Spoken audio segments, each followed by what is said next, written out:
working on that? Peter Williams, Judy Getty's taking the lead. Oh, is she? Yes. Good morning. Hi there, Wendy. Hi. Can you hear me well? Yeah, very well. Okay, perfect. Okay, I'm just gonna press a couple buttons here and get Councillor Morris connected as well. Good morning, everyone. Okay, hold on, please.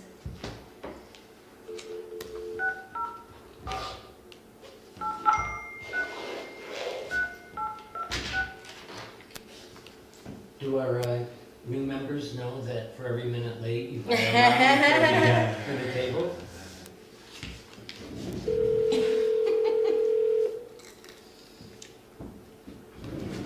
That could get. Good morning. Hi, Councillor. It's Stephanie. We're all here. I'm Okay. just gonna press another button. We got Wendy on the phone as well. Wendy Coe from the ministry. Hold on, please. Okay. Is Maureen there, or is she had to miss? She's missing. Yeah, okay. This is Wendy, can you hear us? us or the Wendy? Santorum, what was it? Wendy? No. Hi. But Oh. we're partners in these. Sorry, Wendy and Councillor Morris, can you both hear me? Yes, I can hear you. Councillor? Allison? Our budget is It's about what we used Allison? in the past. I think. Sorry guys, I'm gonna start It again. seems that this is more of a staff-directed exercise now than it was. And we were very cautious, and we never came close to spending our budget, which is a big no-no. If you don't spend it, you don't get it next year. But are we gonna be talking about these things? Not today. Well, Yeah. committees don't generally have their own budgets, and I think the EDC lobbied for one a few years ago, and now. That was when it got started. It was, I think, sort of a carrot to get a few people onto the Oh, right. committee, I think. Well, there's a new Well, CFO, there's a new we council. can ask Mr. Dunst there. He was on the Hello? very first one. Sorry, You were on the very first yes, EDC. yeah, Hello? Now it's the CEDC. EDC, I think it's a great Hello? change to the EDC, yeah.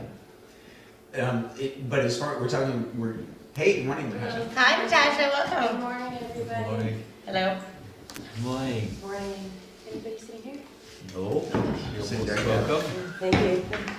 I have to say the weather in some higher elevations here. I was out for dinner last night up in Valhalla Oh, yeah, you would have got it up there. and driving, we haven't got any snow where we are at all. And up there, wow, Yeah. I was amazed. Just because I just hadn't been up there for a while. Yeah, and coming over Cowan Point Road, right at the top, it looked like winter wonderland up there. Hey, Natasha, welcome. Thank you, thank you. No, I think that Kim Brooks, who's one of the other new members, might be away still. Okay. I don't think we got a specific regrets from Can I take Kim. your call right now? Please leave a message and I'll return it as soon as possible. Sorry. Yes, I do remember her saying she was gonna be away, because I was supposed to Yeah. do some house sitting for her, so. Okay. No wonder I can't reach her. Oh, have you been trying to get It's over? not just you. I did see a Facebook picture or something of Mexico, so. Oh, really? Yeah. Okay, that explains it. It's always on Facebook where you find out what's going on. It used to be at the pub. Yeah. In some circles, I'm sure still. Whose dog ate her Are you trying to chickens. reconnect with Allison? Or? Hi, sorry about this, Wendy. I'm gonna try again. Okay.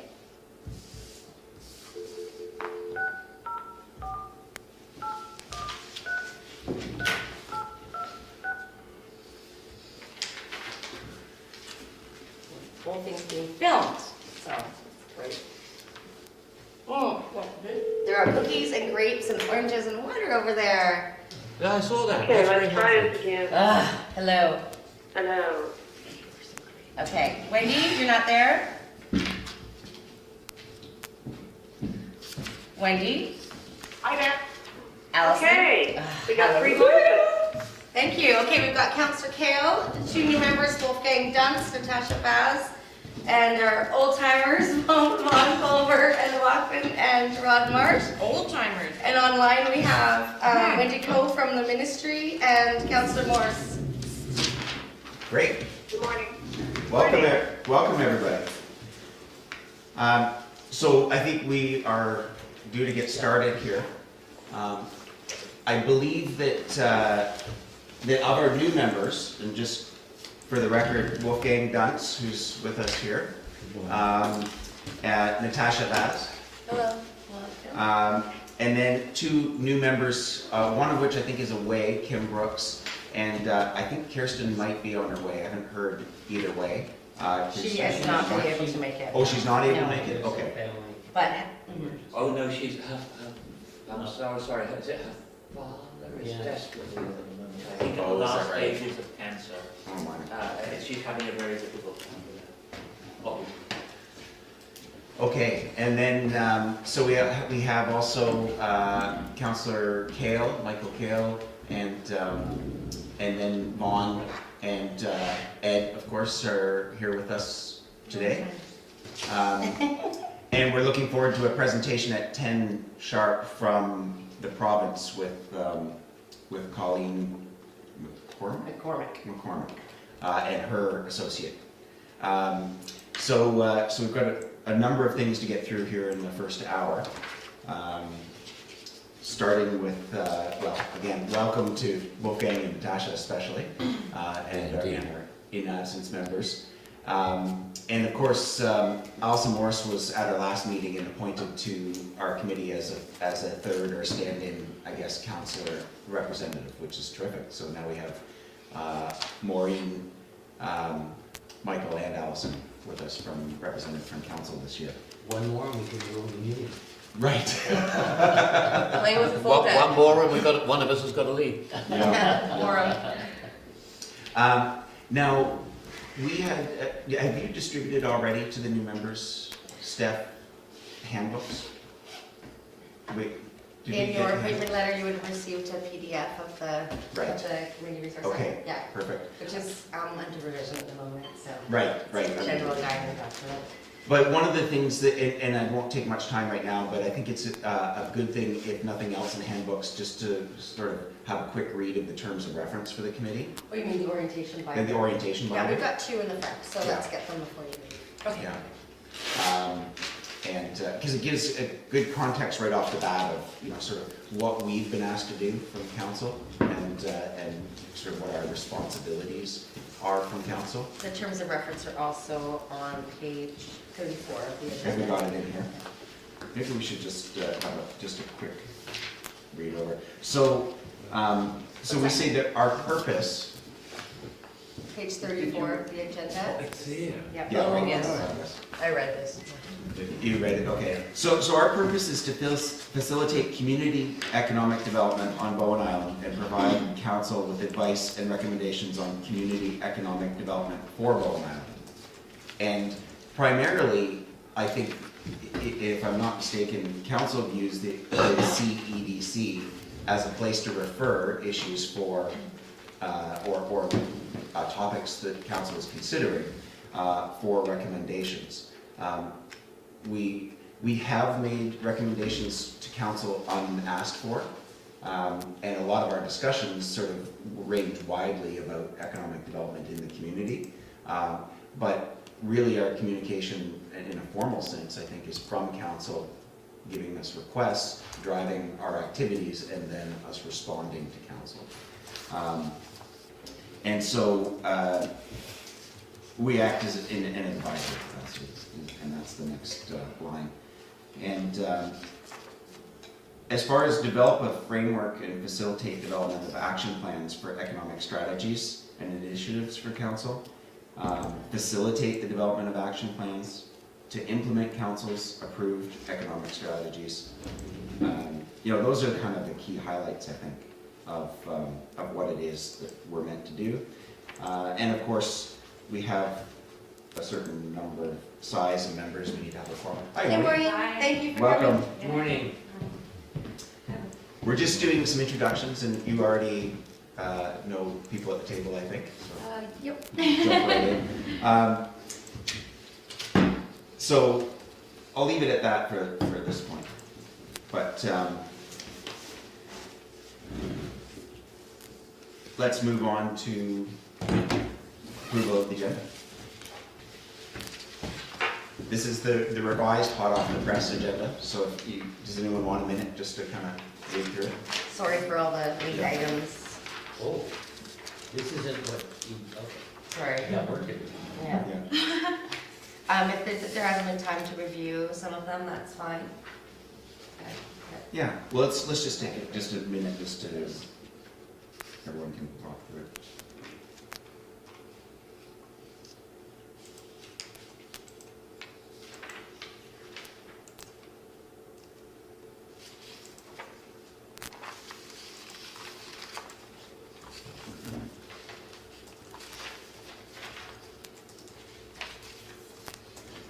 Is Robyn coming today? So, I saw her last. really? She didn't say anything? No. Is it maybe she's coming at 9:30? That's what I'm wondering. I was a bit thrown by the 9 o'clock start time. I don't know why I forgot that from the last meeting, but. Right. Yeah. Oh, here, Stef, I'll be late to the meeting, but we'll be there. So we can approve the agenda without her. I think so. I'll happily propose it. Okay, Michael? Do you not have a quorum? We We do. have a quorum, yeah. Yes. You've got quorum, haven't you, Steph? Yes, Yes. yes, we do, thank you.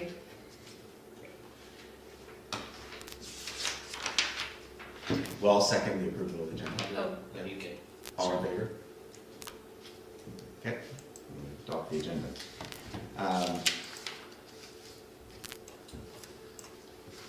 Minutes. Yeah, and the past minutes, Apparently I forgot everybody in the attendance, so.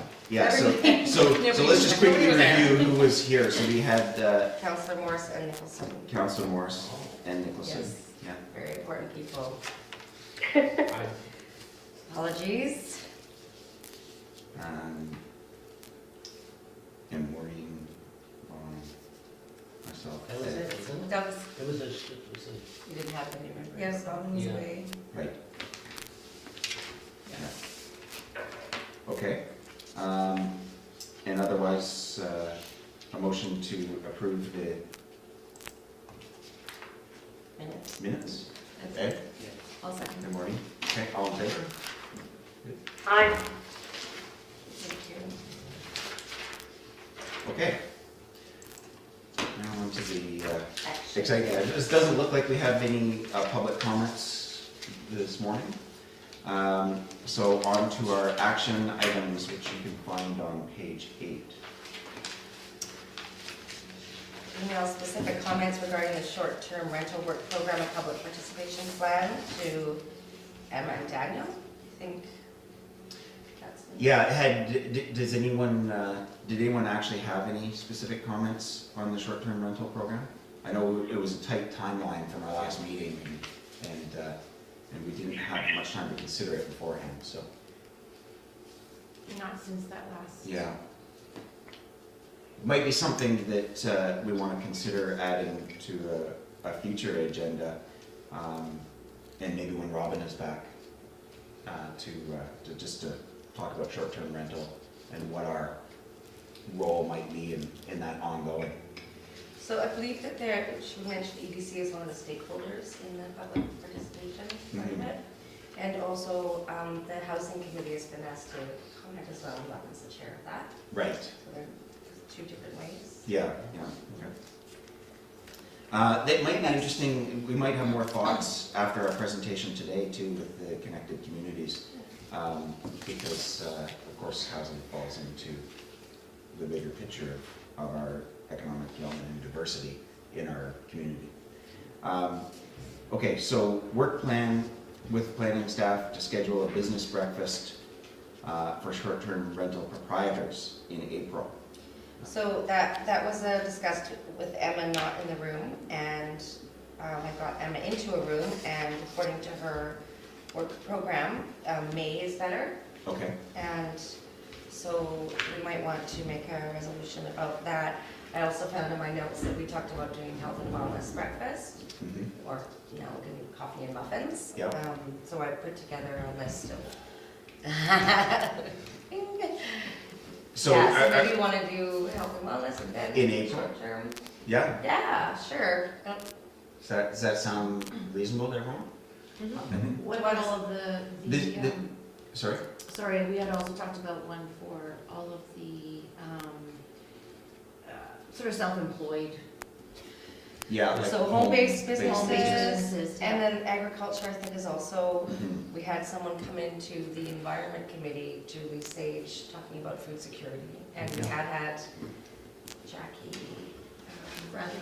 yes, they'd come in to the EDC. So it's agriculture, home-based, health and wellness, and accommodation, 4 groups. We're looking at. I'm wondering if it would make sense to move accommodation earlier up because they get busy come May.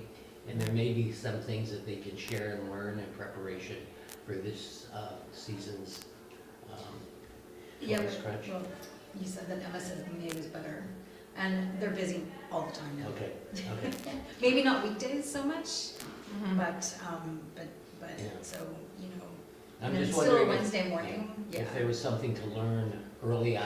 that they could share Separate with from you. this process, Well- separate from the short-term rental work program process. Yes, So I kind of floated that. yes. I didn't, and we could talk to Emma about it. Okay. I said, well, what about, because she was talking about it being a public information session. And I looked on my red light started going, so that's not what we're doing. No. Right. No, That's not what we do. We're listening, and she was very, very smart and very on the ball with public engagement. Mhm. Well, it is, information is what we have been doing, in addition to listening, and maybe we can talk to her offline. Okay. But she felt that we should do it together and be more productive. Well, I think we should respect what she's Yes. saying, and if she wants to have it in May instead, then let's do it in May. Okay? But in terms of health and wellness, I mean, I'm looking at Natasha as our new member and interest area. Do you want to talk with Stef, or maybe we want to meet outside of our regular meeting and talk about what that might look like for a business engagement, health and wellness in April? You're up for it? I am up for it. So it was John, our former chair, John Parker, who had light Wednesday mornings. Mhm. Yeah, We I can think revisit maybe- that. I like Wednesday, I think it Wednesday makes mornings sense, are but best, yeah. they make sense. Yes, they do. Yeah, but just we need to make sure that that's something. Oh, he's the one who got my prize at the pub for the, when we were, for the children's center. Oh, is that Oh. right? Yeah. I was gonna get to hear firsthand then. Okay, we'll talk about that then after this meeting? Sure. Okay. That'd be great, and I mean, involve anyone who, if you wanted to get together at, for coffee or something and throw around some ideas, then let's all talk about it. Yeah, sorry, the 4 meetings was health and wellness, home-based business, and what were the other 2? Well, accommodations and then Accommodations. agriculture, it's Okay. something that's been Mhm. bouncing, it just keeps bouncing around on the surface, and the people who do approach this and other committees are passionate. There are Yeah, not tons of them, but well, when Kim is Yeah. back at our next meeting, Mm. she'll be able to talk to that too, because she's part of the agricultural Oh. alliance. And okay.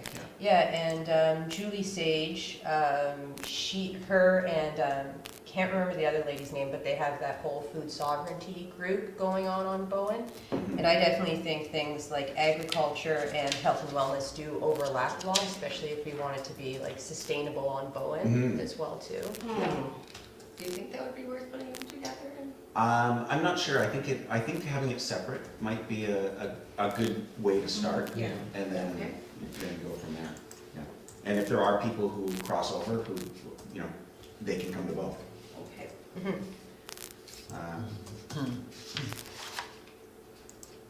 Okay. And do you think that's gonna capture everyone now? Well, I don't know that it'll capture everyone, but, We don't have the it's realtors broadening our, it's broadening. We did 3 last year, and we have 4 on this list, and it's March. Yeah. So Yeah. unless something comes up with a flame on the top of it, Yeah. yeah. Are you thinking of something in particular? No, I'm just trying to imagine who else is out there that we haven't reached out to yet. Yeah, well, you know, that's something to consider, and Robyn in particular and Ed have been proactive, you know, in our discussions too, leading up to the business summit. We've touched on that idea of, you know, where is our outreach going, and so we did have a little list. Well, I think you were with us at that too. Yeah, that's right. Yeah, well, we have an Yeah. engagement committee. Yeah, Yes. yeah, So I'm part of that. yeah, that's right. Okay, well, let's, you know, ruminate it in the engagement committee just a little further, Yeah. Mhm. and come up with I the think that'd be full worth list. it, just to make sure we're not, you Yeah. know, like, and which categories of people could be combined possibly, you know? Mhm. Yeah. Actually, for that. So the business engagement committee, to Should create a have a full list of Mhm. sectors to engage, Yeah. yeah, for our record, Okay. yeah.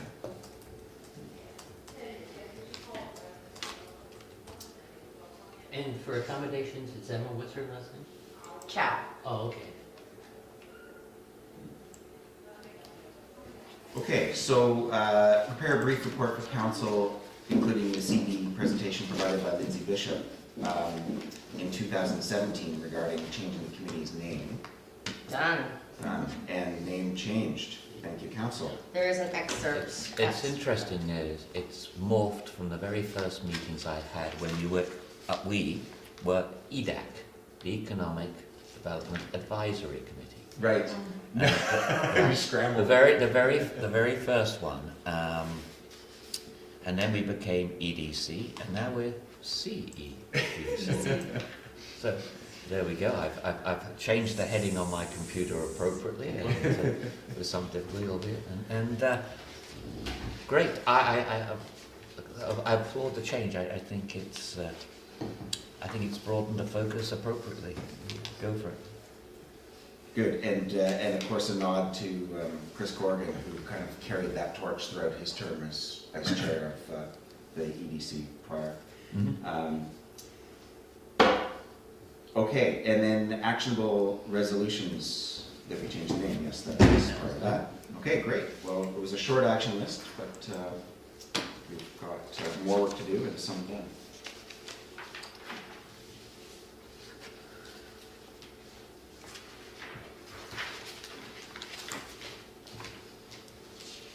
So the annual report, I included both the 2017 annual report as a reference point for you because I felt pretty good about the 2017 report. I spent more time on it.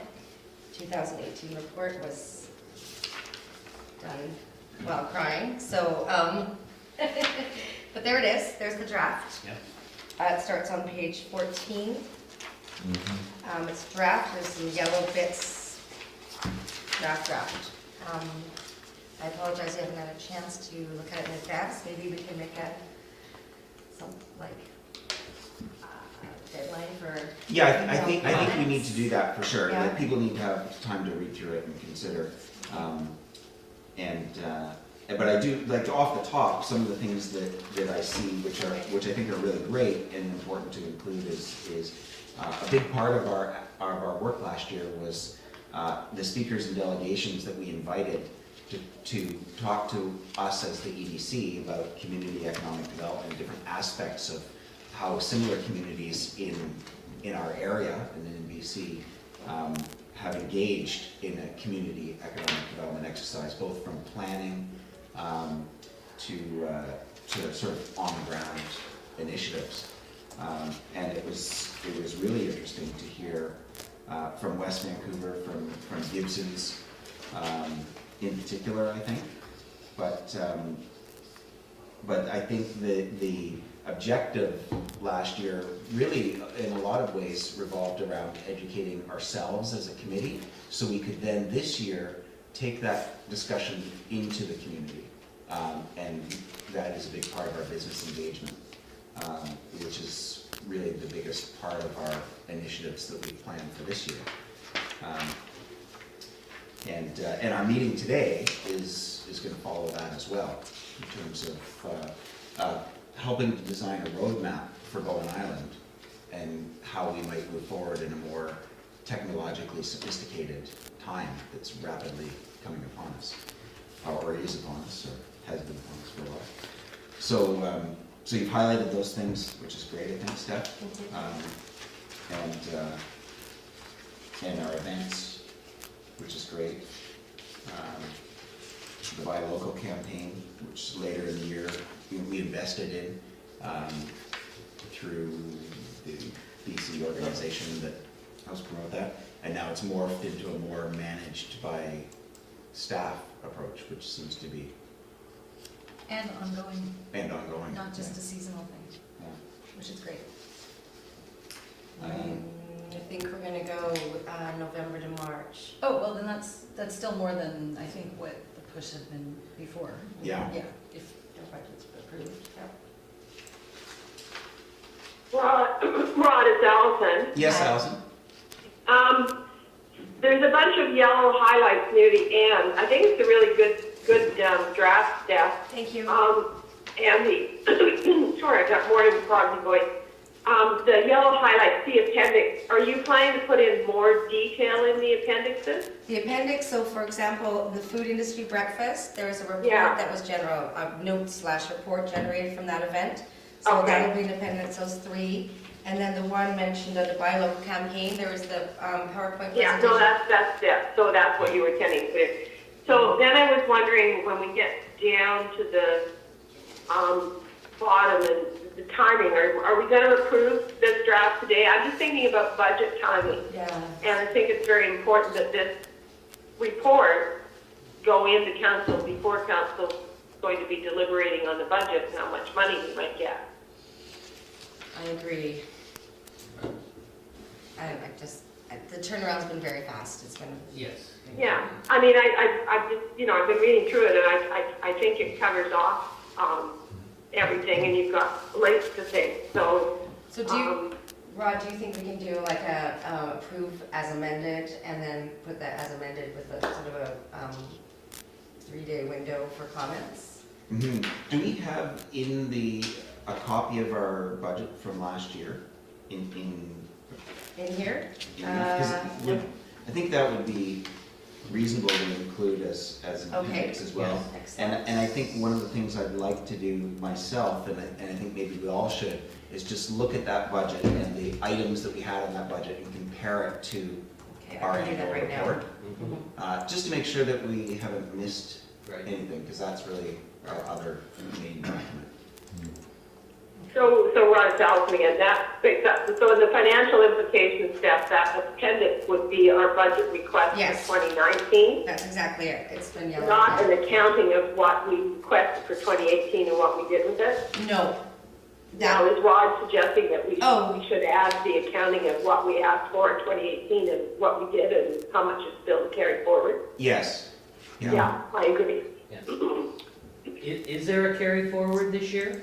As I in don't the know, past? that was a question. No, I don't think, we haven't in the past had any carry forward. It's always just been a budget allocation and then what we spent. And of No, course, but from we our spent- internal funding, if we were allocated 30 and we only spent 20, Yeah, then there is 10,000 sitting in surplus, which could be used to offset rather than taxing people twice for the same thing. It's all Allison, accounting. I don't know that we're getting a budget next year for the committee. Okay. I think it's going to be funneled through the planning department. But it's still going to be a subset of a planning, Yes. Okay, yeah. they're going to have to know whether their budget will cover it or not. Yes. Yeah. So we spent $13,447.41 last year. Just going to get it off the printer. If my memory holds true, memory, I think I remember for the then EDC, we did carry some amounts forward. I'm sure we did. And just looking at your agenda, where we talk about the 17 year, the 18 year, and the 19 year, not trying to get ahead of where you're at right now.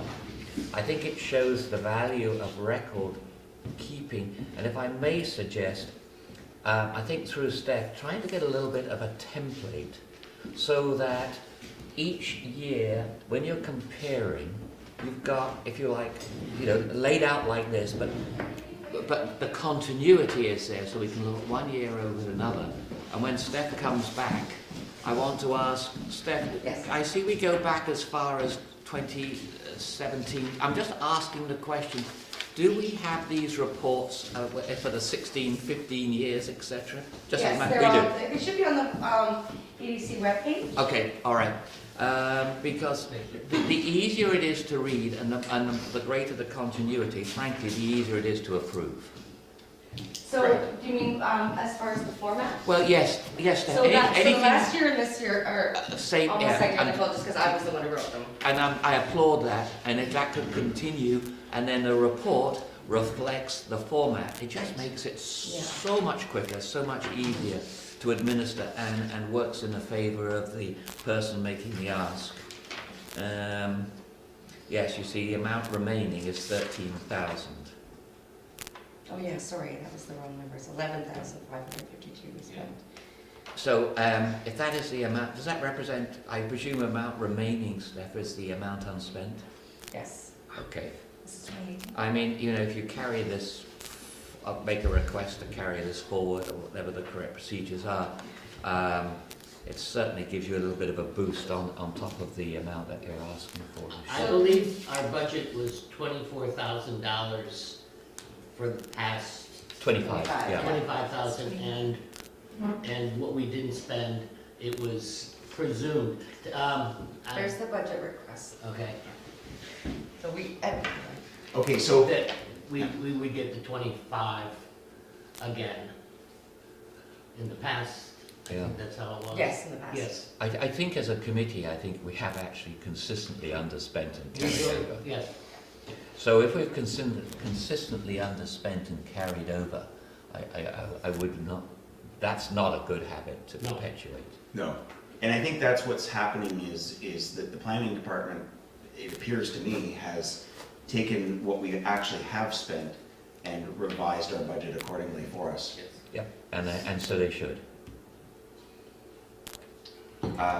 So before we move into the 2019 budget part, maybe since we have this in front of us, just quickly, so business engagement, we didn't actually spend an awful lot on business engagement in our 3 meetings, and I think our plan is not to spend any more because we determined that full breakfasts and so on weren't a real enticement, whereas coffee and muffins were adequate.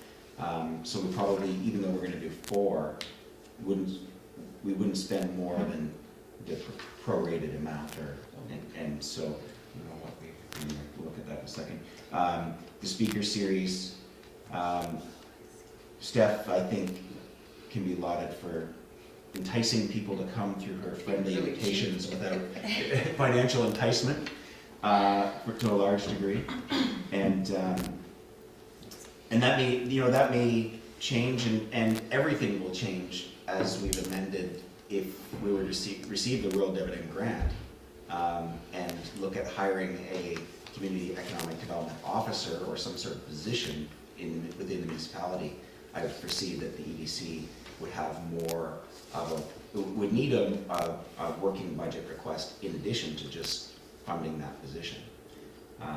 But that's somewhat unknown at this point. And we didn't have anything under update community or budget and printing, and that's something that Ed is going to talk to us a little bit about later for this year coming out. Did we mention that in our report in any way? The fact that we didn't? Oh, sorry, we did have it. We did spend that. Okay, yeah. You know what, that's a good, we did not, it's a great edit for the annual report. I did not mention the community profile. Thank you, Chair. Community profile, that's excellent.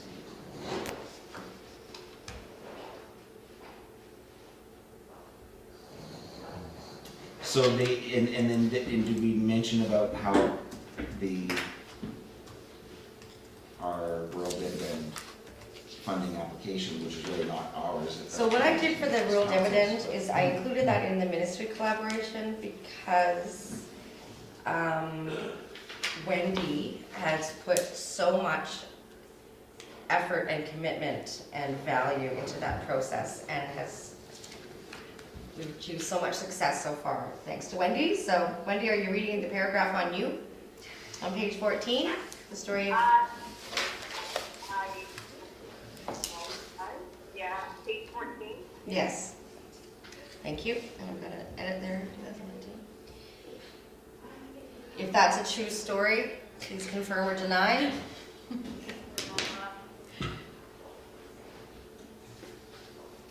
Can you give me the section number again, please?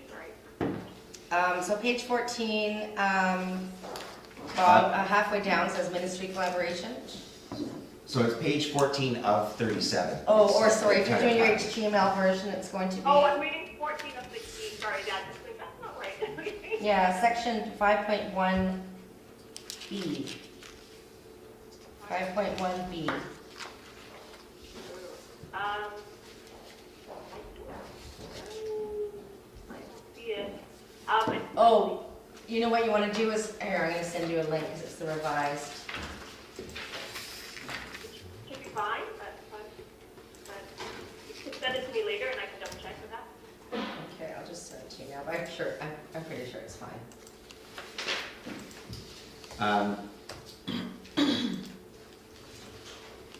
And then I think, although it's not a glamorous addition, the fact that we funded some portable toilets in the Cove as a response to feedback from local businesses and their impact of tourism. So that's in, That's the summer tourist facilities. Where is that? That's in the business breakfasts. Oh, is it written in there? Not. Oh, it says, yeah, the need for public toilet facilities in the Cove, but I think we need to make mention that that actually was part of our budget item. Okay. Was funding that. The summer tourist facilities. Yes. Yeah. Wasn't a It's grandstand. toilets. So can Yeah, I just toilets. clarify that that actually happened? Where were they? By the picnic tables across from the school. So at the top of the very lineup where the. Pharmacy. Okay, yes, okay, because I am getting so much grief already about that for this year. Oh, So Allison, do you know? we need to, it's a, Already? yeah, not, Didn't know there. In anticipation. no, in anticipation. Oh, it's happening. And that was not the right location for them, because nobody knew they were there. That's the feedback. I'm like, nobody, I'm getting Right, so it probably helped the people in the ferry lineup, Yeah. but it didn't help the Okay. Yeah, the sorry. businesses in No, the it's Cove. not. Yeah, good it for just, that. it was like, people are coming up to me and asking me that, like, they said they heard that it was supposed to happen, but it didn't happen, where were they? And I'm like, kind of being thrown against a wall here, I'm sort of like, you know. So what do you think would be a, Apparently they need to Good go way right of- next door to the ferry washrooms. no, I know. that's not happening, but how do I you know. communicate the, where? I guess I have to bring it to the board. Yeah, like I don't know that we're ever gonna please everyone, obviously. And the other thing we could do that would be very cost efficient, and it may or may not have any impact at all, is do some signage to the washroom or to the outhouses at the ballpark, the outhouses. Yeah, at both that ends. might be a better idea. Yeah. Yeah, I can't, I think this is a bigger discussion, not for the Yes. CEDC. Like, I think it can be a tourism discussion and then we'll bring it. Right? That came up, signage to the ballpark. Yeah. Outhouses came up in that same breakfast. Good. Yeah. I don't know, that's a conversation with Metro?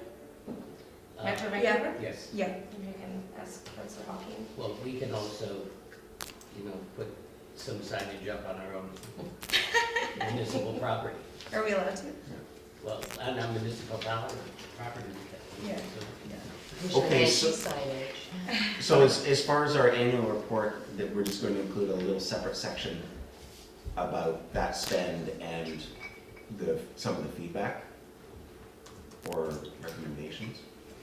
Separate section about the spend on the tournaments, okay?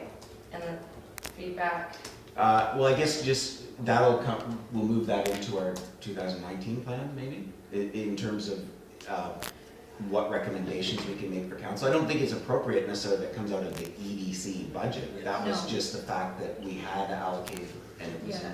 we just I don't didn't think it should. necessarily- So it No, shouldn't probably shouldn't come come out up of for us planning unless, directly. Yeah. unless Maureen brings it back to us, right? Mhm.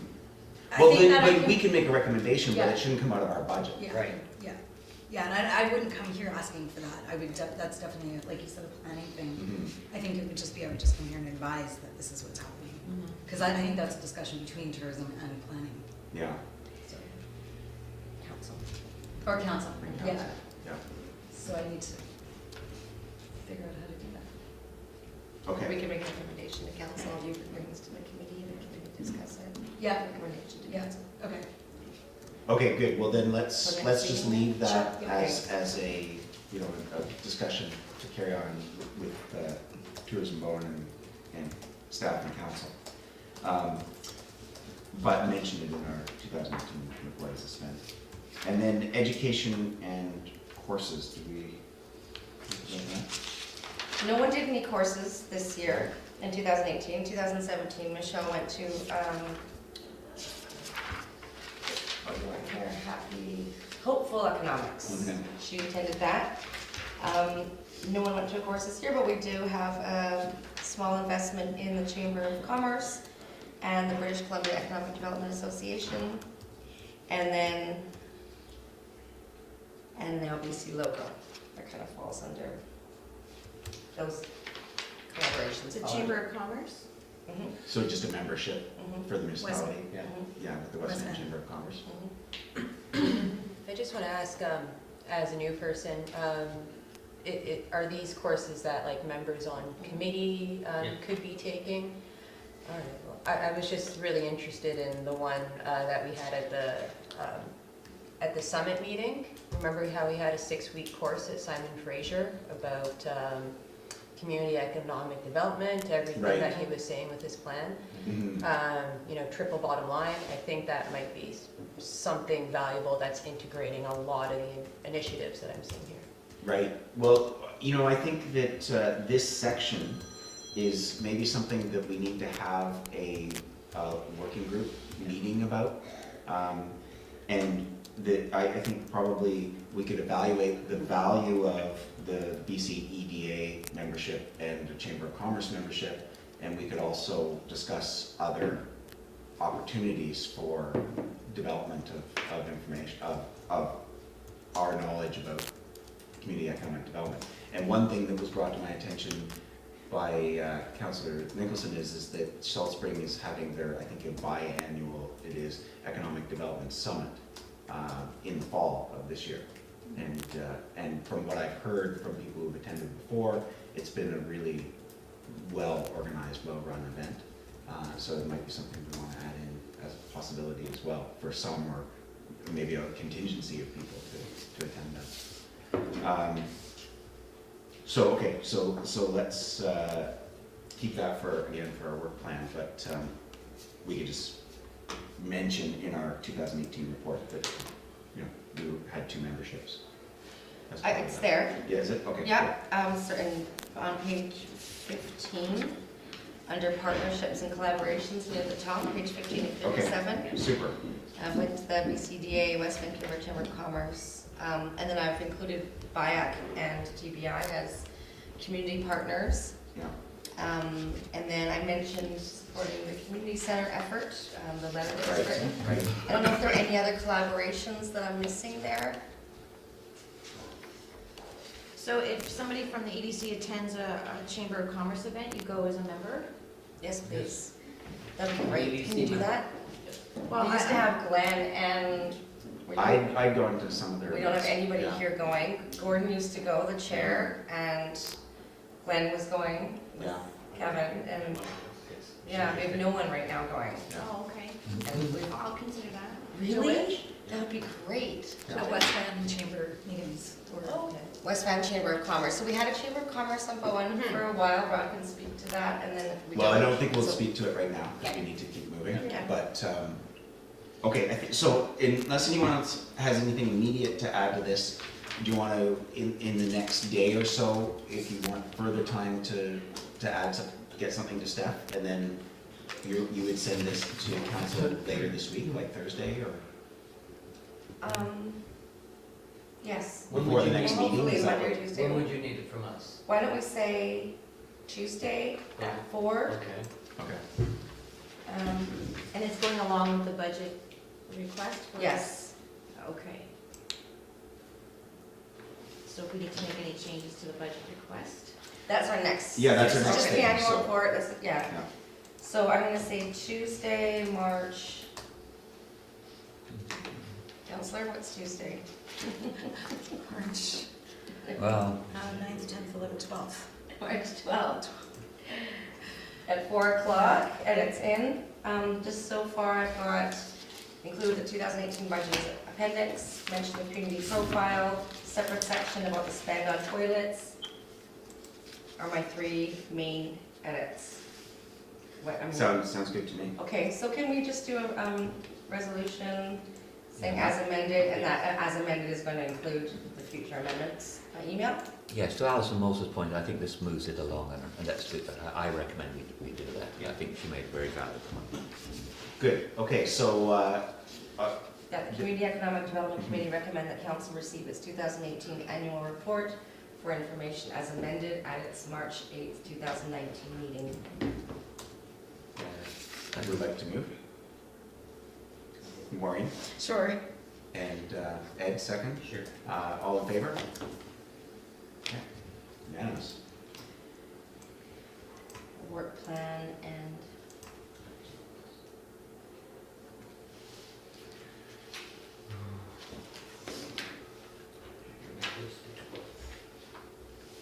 Tuesday's the 12th. Okay.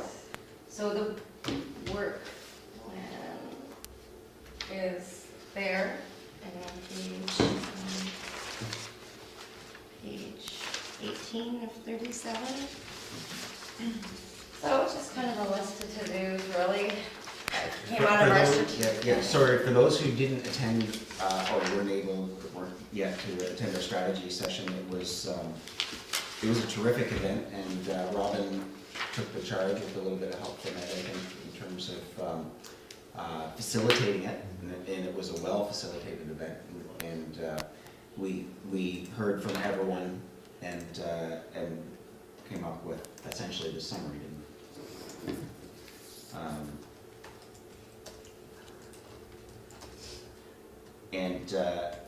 So our work plan and objectives, we've already can tick one off in terms of reference. And we've conducted the business summit, which we probably won't have much time to talk about today, and I think we'll end up going into another meeting. But support and creative business association is an interesting one for us to look at. I don't think we have any clear path to that right now. It's something that we probably will end up taking on, I think, later in the year or in the fall. And that is falling out also of business licensing and the licensed businesses that will now be formally listed and registered with the municipality. Did the business breakfast. Develop a plan if funding received from rural dividend grant application, that would be ongoing into 2020. And engage with Tourism Bowen regarding the development of a tourism strategy, which is however that progresses. I mean, I have some ideas. yeah. Yep. Okay. Industrial land use. Because we were consulted, extensively in the last council about the Lot 1 rezoning and the idea of light industrial uses, we felt that is in our minds still something that's in discussion and probably maybe needs to live a little bit in the Economic Development Committee in terms of engaging the community and understanding more about what the potential for that is? I see you nodding a little bit, Mike. Well, because it's this dreadful word, light industrial, Mhm. that creates, Yes. it creates, it paints a picture with words. Welcome, come join us. And it isn't always entirely appropriate. And I think having maybe someone from planning here to help talk us through Yeah. the real implications of this was a big deal in council, and it is so open to so obvious misinterpretation. And I think just someone just explaining, saying what it is probably, so keep it. Right, okay. So, in the interest of time, we'll just kind of go through things. The high-speed internet connectivity opportunities, of course, we're going to be addressing today, and starting to continue to address, in fact, from our business summit. The best practices, best-in-class status, and identifying hubs or industry sectors, I think, again. Potential working groups to be formed, engagement, youth, and so on and so on. Is there anything that stands out for anyone at this point? One quick thing on the long-term best practices, sustainability, best in class. We can probably get some, if not financial supports, certainly some resource support from the Community Foundation. Okay. Because that was one of their priorities that came out of prior conversations. So I don't think it's I'm not sure if it's a funding issue, but certainly we can get their support on that. Okay, if you want to just add specifically to liaise with the I can do Community Foundation as part of that best practices that. in our work plan? Also, when I've had some discussion with people about hubs, I think a big thing that is coming up, it's like kind of like a place where people can gather that's not necessarily around alcohol or food as well too. Right, Just when we're thinking of hubs. yeah. Just for everyone that's arriving, at 10 o'clock we'll start with our presentation.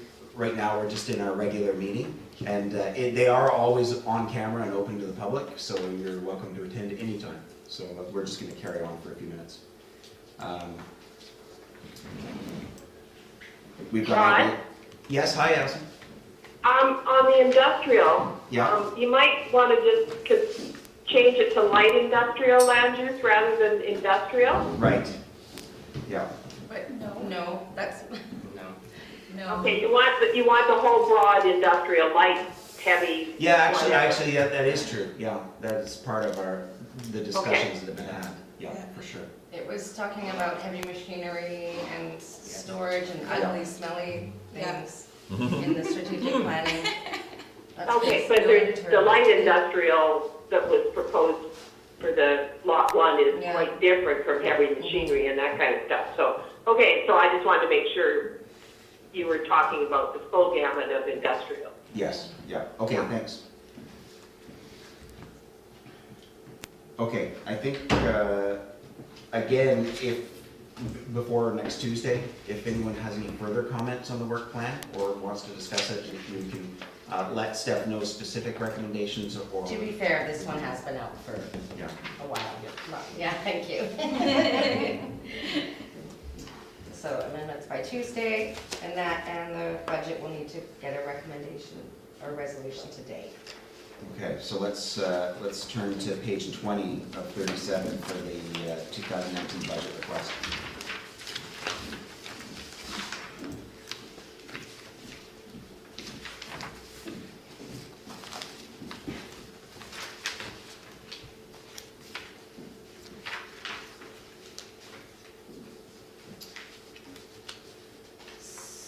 So we did not include $4,000 for a consultant for a plan if we don't get the rural dividends. Rod and I discussed that, and partly, well, because we're gonna get the 100,000.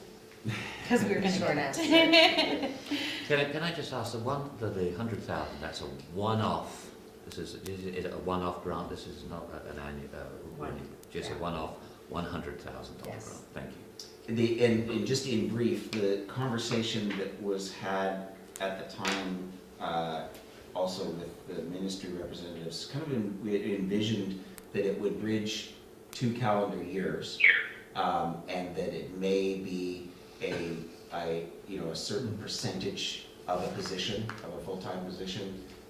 There are a variety of ways that might happen, but in terms of timeline, it probably would need to, with all the public engagement and other things, would need to go over a period, more than a period of 1 year.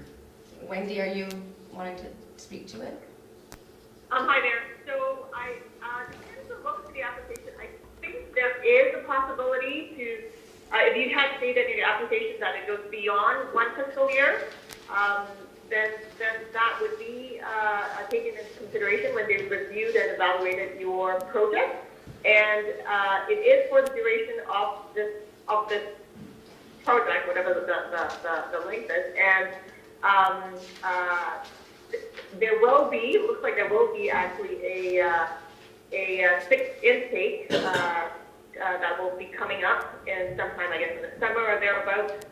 And depending on what your planning is in terms of when this is implemented, and there's always the possibility of them submitting either subsequent application for the implementation.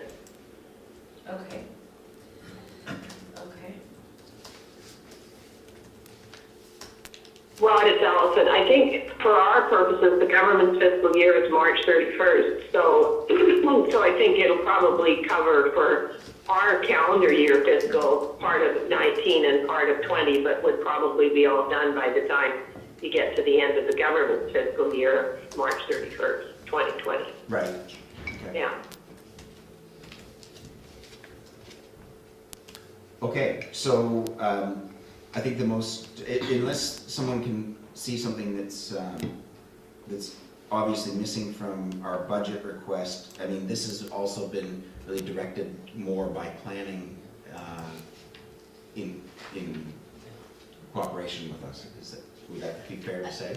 Nope, I think we decided on these things and I ran it, I got approval from, or I Okay. got, some approval. I'm going to be asking for an additional $600. Oh, right. Right. Should that go into this? Yes. or- Yes. May I make a suggestion? Rather than complicated, I saw what you wrote here, and Yeah. may I suggest, put the 600 in this. Right. Yeah, And like let's deal with it, because Okay. agreed, and put it in there, and I don't see why you should have to make a massive presentation for $300 No. a Yes. year. Yeah. And if it's agreed, and I don't, put it in the budget, and then it can be approved with the others. Okay, Yeah. thank you. Can we also consider increasing the education in courses? It sounds like there might be some, some really valuable things that maybe the committee should be engaging in. We've reduced it now to 1,000, right? Mhm. From last time we had it at 2. Can we Yeah. put it back to 2? I think that's reasonable with the thought that if, and again, it sounded like just in a very brief conversation that I had with Maureen, that we both agreed that we both value attending the Salt Springs Summit, and that's 2 people, going to Salt Springs, that's another $1,000 Yeah. right there. Whether it's us or not, or Yeah. I think. But the having further 2 we people- get into the community economic development, I do think this is probably the time when that budget line could be actually used. No, I would agree wholeheartedly with that. We're going into a whole new model of how we behave. Yeah. And there's a learning curve, and we need to use the resources we have wisely and maybe add to those. Yeah. I make the suggestion that as your budget ask at the moment with the 600 is in 13.3, and given the fact that it was before 25,000, put the extra 1,000 in for your education courses. It takes it still under the 15,000 mark, and I doubt. No, it 'cause- would make it over. Just Just over. Yeah. I think what I'm saying here is that's probably, it's nice to see somebody actually asking for less than they asked for, and for some hawk like myself will probably get the stamp of approval, so I go for it. And if you think it's important, put it in now and it's done with. Right. Okay, so let's So let's just then say that we'll add, make the education courses, the budget as 2,000, plus an additional 600 for the Masthead advertising. Yes, BC Guidance. BC Guidance. And, That the Community Economic Development Committee recommend the council receive its 2019 work plan budget request as amended at its March 8th, 2019 meeting. Michael move? No, I'll second it. Or you want a second? Okay, I'll move it, and Michael second. Everyone in favor? Okay. Aye. Thanks, Nelson. So it's Okay, so we're, yeah, we've pretty much reached 10 o'clock, which it means that we're scheduled to start our presentation, our guest presentation. Ed, do you feel like with the budget request, we've covered your Masthead? Okay. And then the business summit, we'll have that at the next meeting. More of a review of the business summit, I think. We'll just move that to next meeting. The cultural master plan goals and recommendations. If you haven't seen the chart and had a chance to glance through it, it is a masterful work. And I've only glanced through it, but I think that we will, we'll digest. I'll ask everyone to digest that before our next meeting, so we can have discussion about it in our next meeting. And then we're ready to move on.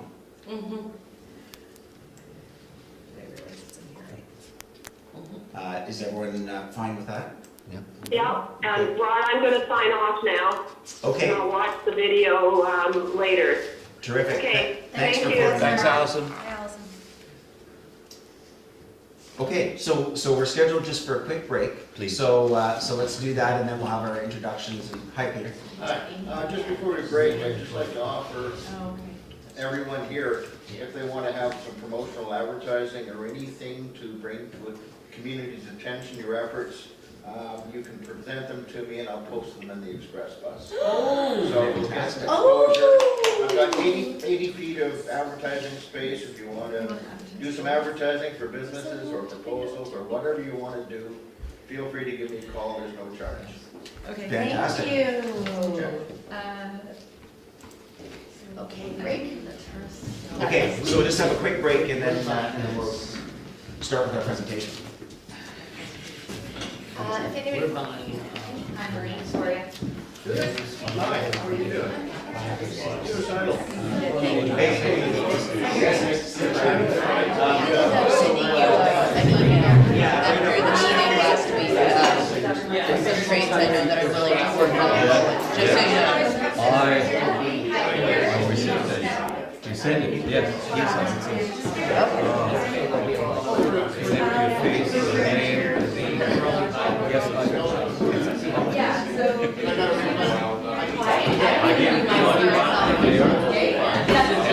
It's already on the list.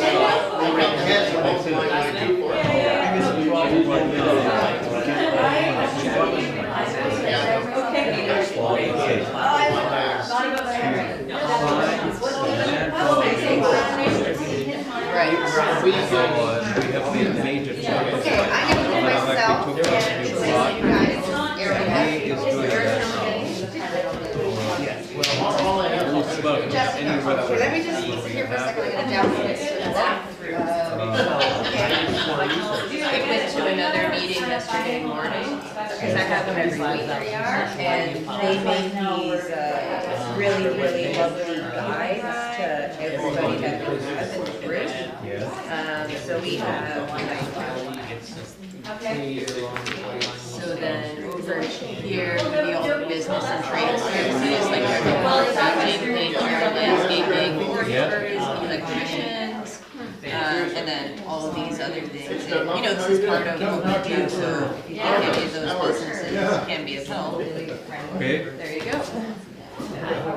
you get contacted. Darren? There, Jenny. Well, yeah, my part's coming up. Does he live on Bowen? Okay, sorry, I'm thinking of another Darren, but yeah. So he is basically coming to work. used to run public instruction. Coming into work, Okay. he is getting out of that, and it's just what they all the Mondays. Thanks for the goodies. Well, good morning. I knew I was gonna get hungry. Straight to, Okay, and construction, yeah. Marsh position is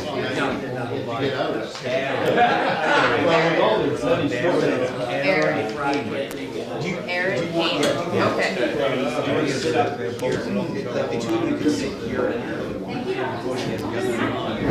So, they run construction, they have probably for what you said, Aaron. yeah, well, we can move this Okay.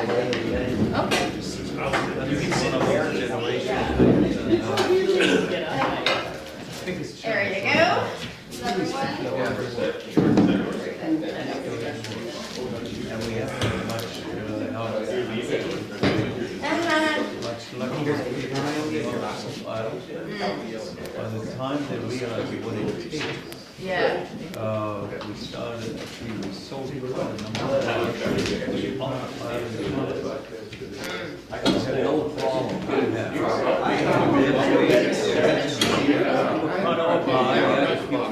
Yeah, I just.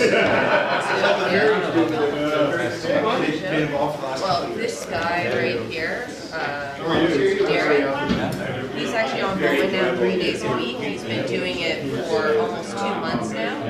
And he says like, this week he has like $10,000 worth of projects that he's doing on Bowen. I'm not surprised. He's really good. Yeah. Well, and he's moving to the Sunshine Coast, so like ferries aren't a big deal for him type of thing. But he's a very pleasant guy to deal with, for sure. This is our chair. $600. We're kind of Around the train. You know, isn't that interesting Yeah. how we sometimes spend more time on $600 They're not living on the Bring it into the budget. The budget is spare your time. Everyone Yeah. else is they're here, they have to go. By the way, I'm so sorry, I saw Sherry Well, going what I down find is there. interesting is, I like didn't right see her at upstairs and I- Marina Capilano, they're opening up these Would you buildings tell us that when? are like I'm really rental sorry. only, and they This do comes have at total suites No, for less than was, $2,000. the last. And they have 2 bedrooms for like $2,500, less than $3,000. So I think that's gonna create more affordable housing on the North Shore for the people that will be able to a nursing Bowen. And those open in July. They open in July, yeah. Me and my partner are getting a place there, so we can be in town, so yeah. Look, it's still your mom. Would you please put your mask on and just say, she'll be back today.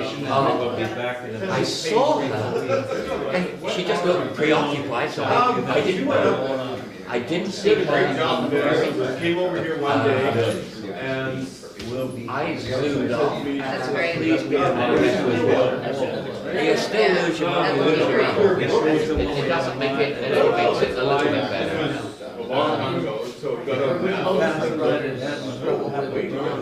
Right. Health issues. I said, why? Well, it's good my job and I'm going up there to apply for Most of the reason she stayed down there was It's called ready, aim, fire. Ready, fire, aim. You don't quit and then apply, you apply, and then when you get it, you quit. But you would, let's do the would be in a resort. But they're, Don't don't water in them any because position to she do anything. does all these Down there, bed and so- breakfast. We'll get together, Be yeah. adult supervision. Let's just. That's sad. They'll be huge. Struggle. Yeah. Huge. Yeah, I remember hearing Andrew saying like, oh, why don't we have a trailer? You know, something like that, but at least they're doing something. And even the new houses, he's been building. My friend who now manages the yoga studio and the new head chef at Masthead. There's our star. Oh, she just walked out. Oh, yeah. Nice, great, nice, great. I always call it out-of-pocket expenses, or I'll try to thank you, I find the right now. there was a discussion, so you might want to. Okay, I will get it. Curiosity. Yeah. We have, ready. I wasn't going to raise Okay. I don't get what it's referenced to, so I guess if they were going to, All right. so this is why you're Yeah, diverting that guy. Are they meaning like, we don't know, I don't know. I don't know either. exactly. Yeah, it's very unclear. So I need clarification. I think Jacqueline and I should talk. Yeah, okay. And I think she's on the business. Yeah, so Jacqueline and I should say, we have 0 money. That's a good point, that's a good point. Do you want real time or Bowen time? I'll bring that up at the. I think it'd be very helpful to talk with Jacqueline anyway. Oh, yeah, no, for sure. Because it's not this, Right. we have liaisons to tourism.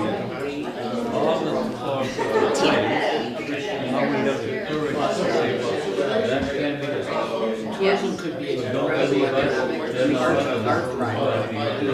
Yeah. We're talking about that for years. Yeah. Again, strategic plan, man, strategic plan. Okay, folks, let's all get comfortable here. There are some cookies and oranges and water on the side. Single units of cooking. Can I grab you anything? Yeah, no, it's like fabric. Good taste. Good for you.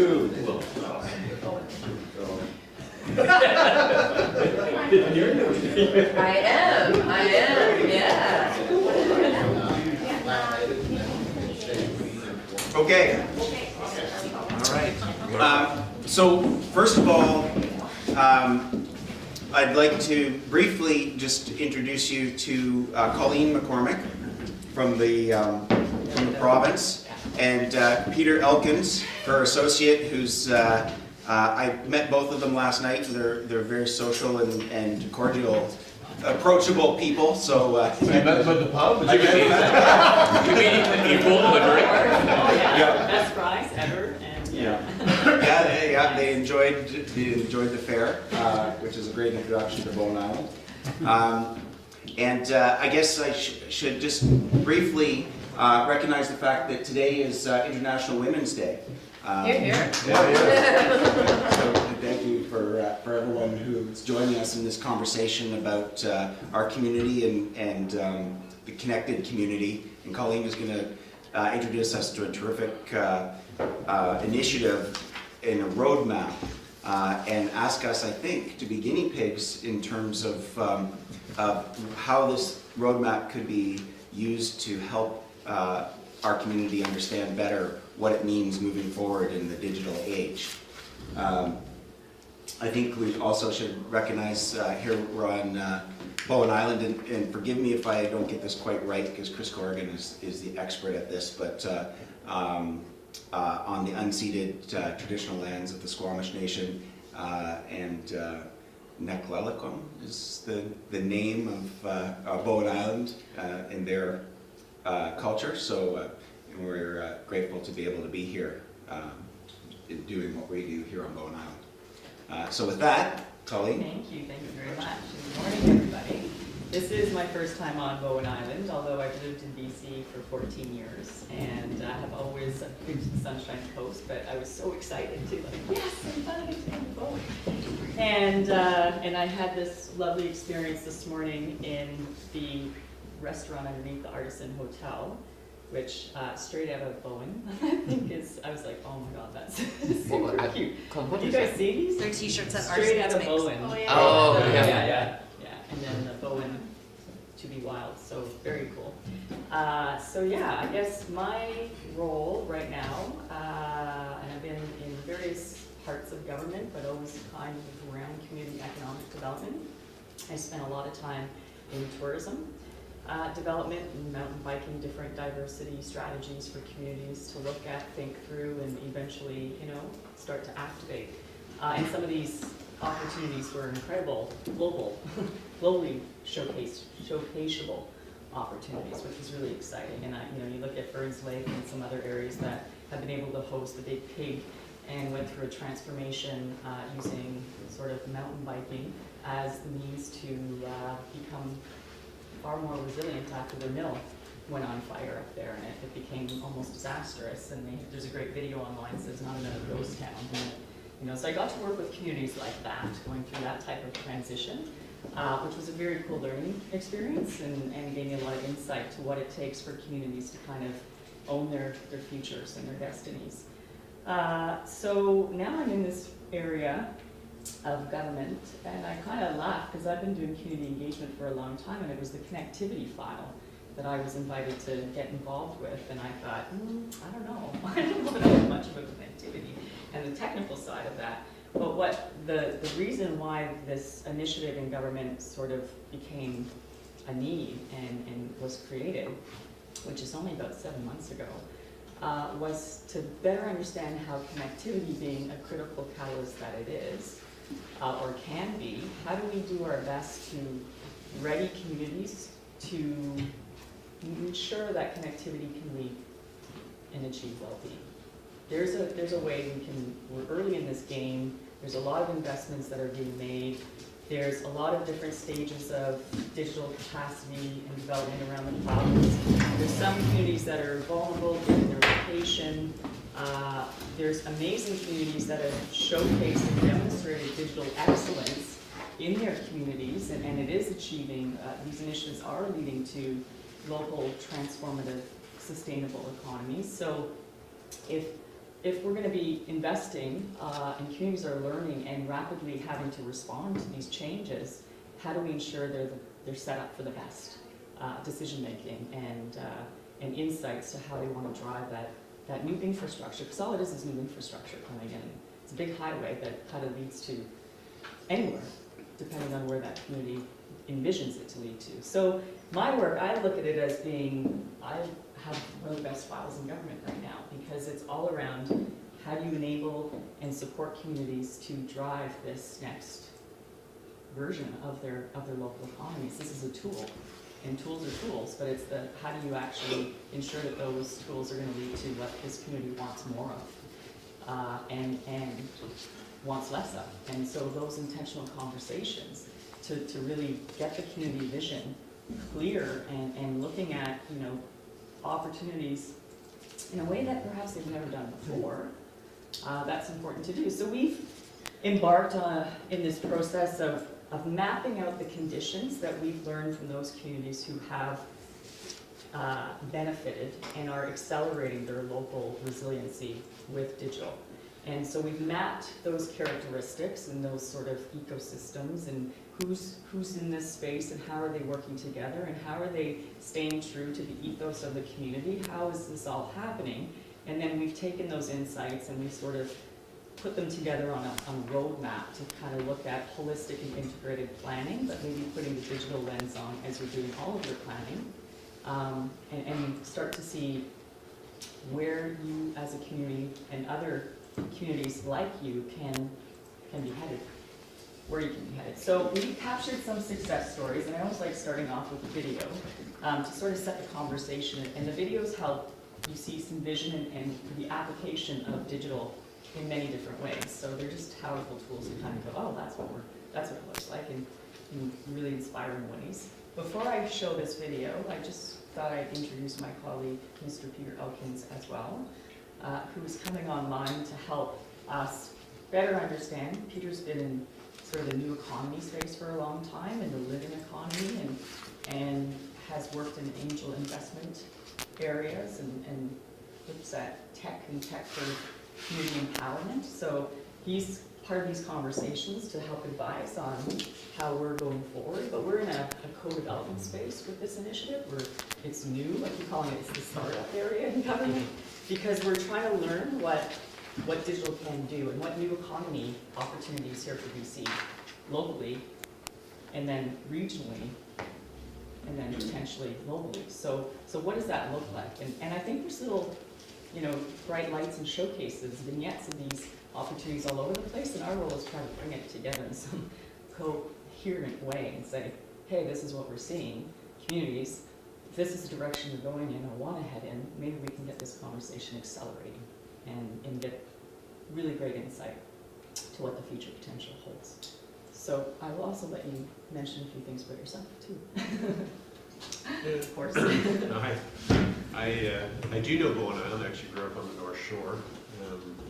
my parents are from Hornby Island, so I have a pretty good understanding of the culture.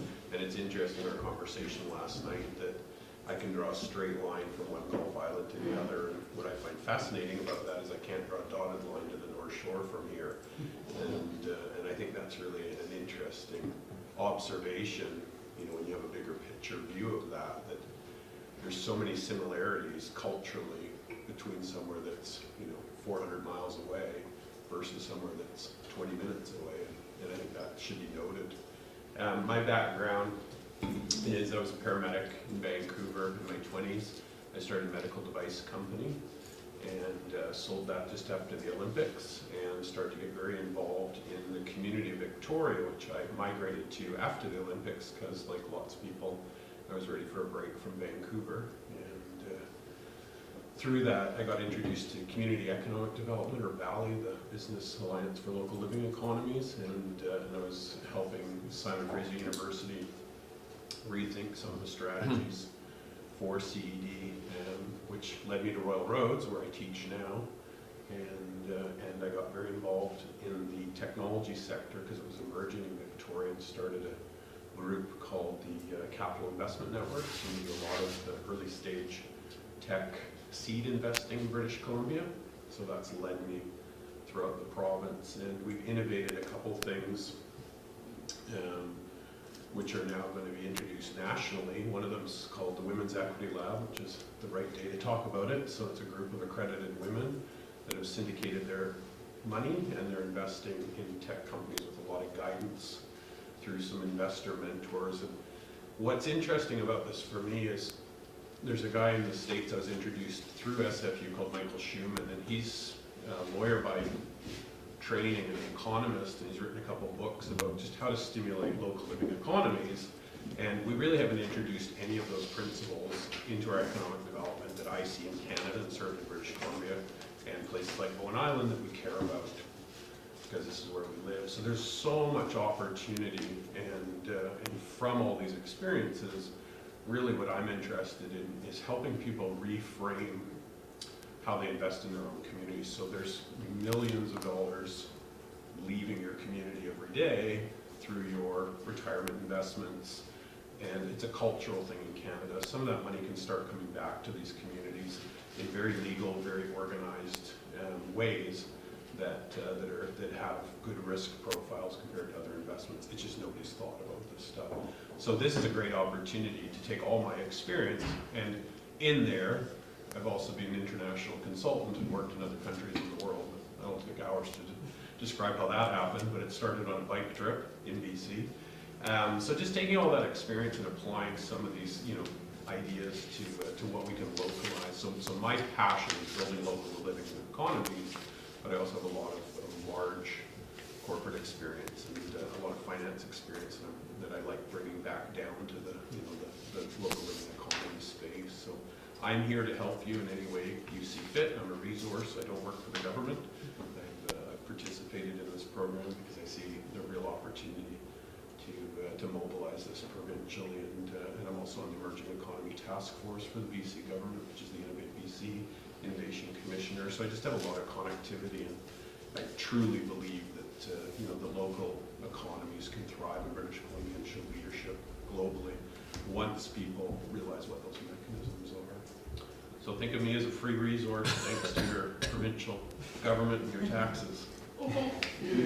We call Peter our entrepreneur in residence for the Connected Communities program, and it's important, right? If we want to really understand what opportunities are before us, we're in the mix of everything is happening now. We have to be as prepared as we possibly can be, so we get to chart our futures. And I do believe that this is an opportunity, as digital kind of comes in, can we seed the emergence of a new community development model and a new paradigm? Because I think we have that opportunity before us, so what do we want to do with it? And that's a powerful question for me to try to do my best to answer and work with communities who already have the answers. So I'm going to show a video here. I know we don't have a ton of time, but I think this is, I'd recommend everybody look at this Haida video at your own convenience. But I want to get into what we're trying to help define as a connected community. and it's communities that have a clear vision. And this is the Northern Development Trust website. Happy to share the link after this. Yeah. No worries. Tofino is a very small place in a fairly remote area of the west coast of Vancouver Island. We're out on the end of a peninsula, surrounded 3 sides by water, 2,000 year-round residents, but on a summer day there could be 10 or 12,000 people here. But, you know, kind of lurking beneath the surface, so to speak, is the sense that any time there could be a disaster like a tsunami or an earthquake, and that we need to be prepared. January 23rd was a distant tsunami warning from an earthquake far offshore that we, at the time, didn't know all of the details of, but had been told could arrive in a matter of hours. The first thing that we did was we sent out our one call notification, which sent out phone calls, emails, and text messages. Notify people that there's something going on and that they need to wake up and find out more information. So the result of that was within around a 90-minute time frame, we had approximately 1,000 people evacuate. I'm really impressed with the way that Tofino reacted and the way that our residents were informed, prepared, here to help people to help themselves. So what we learned from January 23rd is how important connectivity and digital technologies are to that sort of last mile communication between local governments and residents, tourists. But as digital technology has advanced, we've been able to increase the way that we monitor and the way that we notify people of emergencies. So one really good example are our emergency sirens on the beaches in Tofino. So these are sirens that can be activated from an office, and those are really important ways of letting people know what's going on. Using Twitter and Facebook to send out messages, but then also respond to messages. The Wave Safe initiative has really opened our eyes to what is possible, what kinds of tools we can put in place, what kinds of safety measures we can put in place that go much deeper than simply communicating with each other. Wave Safe brings together multiple partners that uses the digital technology we have here to increase our monitoring, alerting, and response to tsunami or earthquakes, like being able to raise the garage doors at the fire hall, again at the instant of an earthquake, so that the doors don't get stuck if the building shifts. Being able to automatically shut off the valve at the bottom of a water reservoir the moment of an earthquake means you could save thousands and thousands and thousands of liters of potable water, drinking water, that people are going to need in the coming days and weeks. Things like that could really, really matter. We connected with our community and got a number of ideas from them, very creative ideas. One of the components of it was a mesh network using bicycles that are rented throughout town here, but the idea is to have a small HF antenna in those bicycles that provide a network for communicating. So regardless of where those bikes are in town, it allows connectivity of the larger community by pairing smartphone technology with those antennas. As we have had our minds opened and our eyes opened to what the future could be with this kind of digital connectivity, we've been able to see that we can use it in ways that we never envisioned were possible. I think this has the potential to be a coastal story. Right now, these conversations are taking place really here on the peninsula with the District of Tofino and the partners that we have. It's difficult to imagine the devastation that might occur. This has never happened in any of our living memories. We look to other places around the world to see what the impacts have been. And we definitely have examples where better notification and better warning systems can help mitigate the costs to infrastructure damage, certainly mitigate the loss of human life, absolutely, without a doubt. But our vision and our hope is to expand this throughout the region for any coastal community, British Columbia, the west coast of North America, or anywhere in the world. So we have a number of these videos, and I show that video not the island of the emergency response, albeit that's very important. It's around the community understanding and having a vision of what they want digital to do in their communities. I mean, Tofino, tourism town, has a lot of opportunities, but is, you know, seeing, hey, for us to be responsible, we're accountable to a lot of lives, and here's where we live, and we've got these digital opportunities now, and it was that leapfrog to go, we want to be not just creating a response system that's going to manage the impact, but we want to be a global leader in tsunami response and emergency preparedness. And they're moving towards making that happen. WaveSafe was a part of their smart city package that they were putting forward to get supports and resourcing for. But the vision and then the community coming together to co-create that vision and really identify what the future looks like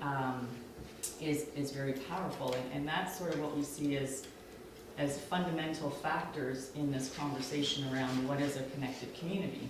So the other piece that I was kind of starting off with in the beginning is that there's a lot of resources and supports flowing into this space fairly quickly.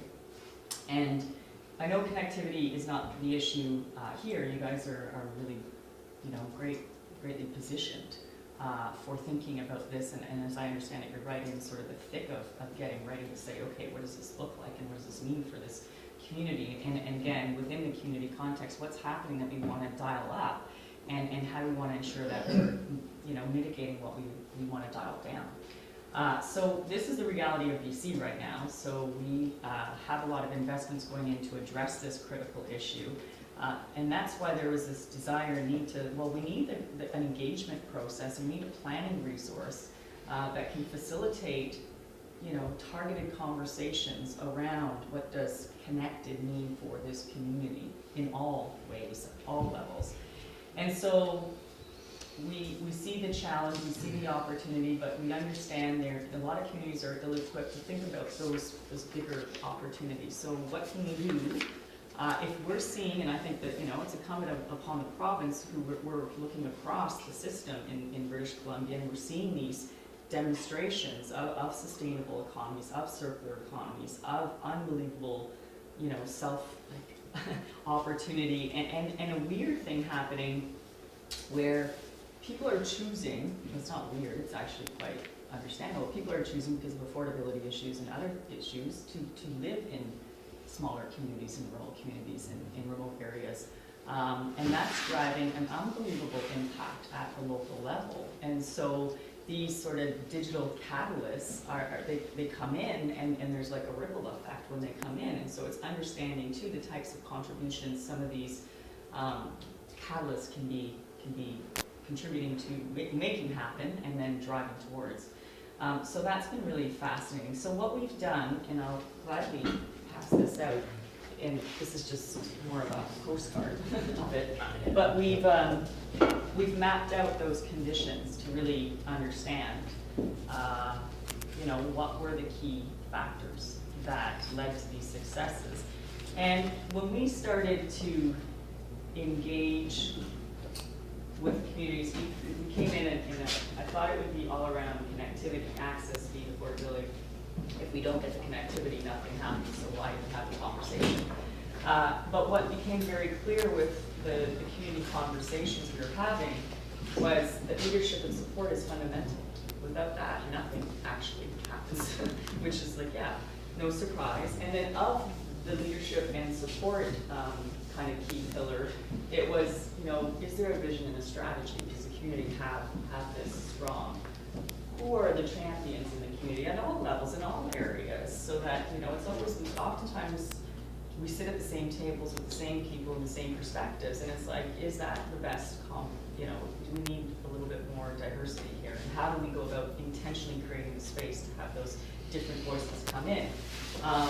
So collaboration is fundamental, critical, and resources and funding. Is this properly resourced? And resources in many different ways. You can have wisdom circles that kind of have knowledge from the history of place, and that's so important too. The connectedness to your home is what drives your appetite and your courage to do whatever you can to say, to keep that community alive and sustainable and thriving and set up for long-term success. And so the connectivity piece is interesting, and again, we're working with communities at all different stages, and we're trying to say, okay, the community's in this stage, if we can kind of defined that a little bit. They require these types of supports, and the communities at this stage require this type of support, and then this, you know, could be, there's the Nelson Corridor, Roslyn area, that's just Nelson Trail, Roslyn, and they're almost ready for 5G, potentially. Like, there's so much activity there, and they've really been progressive with their connectivity strategy and digital plans. So they've transformed their local economy rapidly.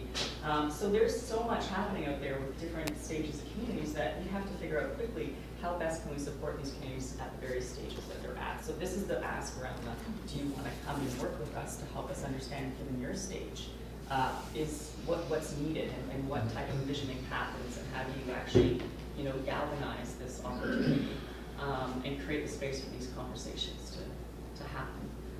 So then we have the digital capability area, and this oftentimes is a challenge for communities. The digital capacity, you know, how do you even define that? And we're trying to go, well, this is kind of what it looks like in the communities we've been studying.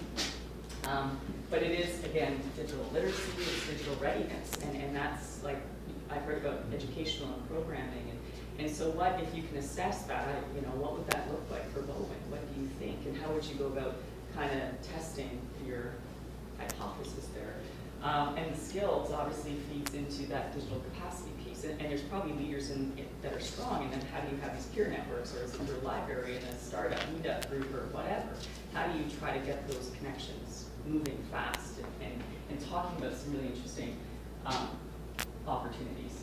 Then you have your data capture and usage, and it's like, are you collecting data? How are you collecting that data? For what purposes? Are you using that data to inform decision making? And so a community said, yeah, actually it was Coastal First Nations, Masthead Nation. I was working with the lead of the Stewardship Guardian Network up there. So the Stewardship Society with Metlakatla Nation, they have a program known as the Guardian Program, and those are folks, community leads that are on the oceans, protecting the oceans in these areas. So Coastal First Nations has a network. They have guardians in the water. They have Wachtman on the land, Waihanas up in Hawaii. The Wachtman program's quite strong there, and they literally are traditional practices to watch over the land and ensure people who are there are just respectful to understand the land that they're walking on. And so he shared that there's a lot of data collection happening on oceans. There's so much happening in the Central Coast area. You've got Hakai Institute, which is this fascinating asset of a research institution that you put a digital kind of layer on top of that, and you go, that's fascinating, because they can get researchers from anywhere in the world to come study ocean sciences up in this region of the world, and they've got small capacity, but they've got powerful capacity, so that research institute is there. But Ross shared with me, we don't have any capacity to analyze a lot of data we have. So, like, you know, we don't have the capacity. And I'm going, are you kidding? We've got all this data, we've all these potential opportunities, research, to be leaders in the world on ocean studies, and we're not putting the effort around the need for data analytics and data analysis in this part of the world. And we talk about smart cities and intelligent communities, and I'm like, smart ecosystems and intercontinental ecosystems are what we also need to be heavily thinking about. So that's the kind of stuff that comes up in conversation when I'm meeting with communities and walking through this roadmap. And then we're hoping that we're gonna have communities say, you know, this doesn't work for us, or here's another category, this is another condition that we think needs to be, you know, included in this. That came to light in conversation, so we're trying to build this, co-develop this model with communities so that it actually leads to real value at the community level, not let's build a resource, take something off the shelf, kind of tweak it around the edges and push it out there and hope that, you know, it just makes magic happen, because I think we see that approach and model time and time again, and I'm not sure we're seeing the benefits that we could be. So this is, again, just trying to capture in an integrated, holistic way all these different aspects of digital readiness, and then setting out a roadmap. Where are you today? Where are you wanting to get to? And then how might you go about getting there? And so there's a sustainability piece as well. That's a really key area of focus. So the economic discussions and how the digital economy looks here. But workforce and retention and attraction is just as critical because we don't have that. You don't really have an economy. So you got to think that through. The environment, well, you know, we live here because we love where we live, and we're so privileged to live in this part of the world. And so, you know, there's the sort of conservation economy that I'm learning more and more and more about up in the Central Coast area. And so there's a coastal economy. There's so many things that we can be looking at that's connected through the environment in this really kind of beautiful way where you're looking to achieve, you know, many different benefits and they're sustainable opportunities. Innovation stimulus, that helps. Rural dividend funding, things come in, money comes, and so having this kind of vision and understanding helps you drive those resources, precious resources, into the right opportunities. And you know what those opportunities are, you know what they're trying to achieve, you've got maybe some measures of success or indicators, and you can start to really focus all these opportunities, dial them up, almost at the same time if you have that thinking done. And then the community well-being, well, you know, why even have connectivity if it's not going to lead to well-being? If it's not going to improve our quality of life, if it's not going to help protect the pristine environment around us, like why?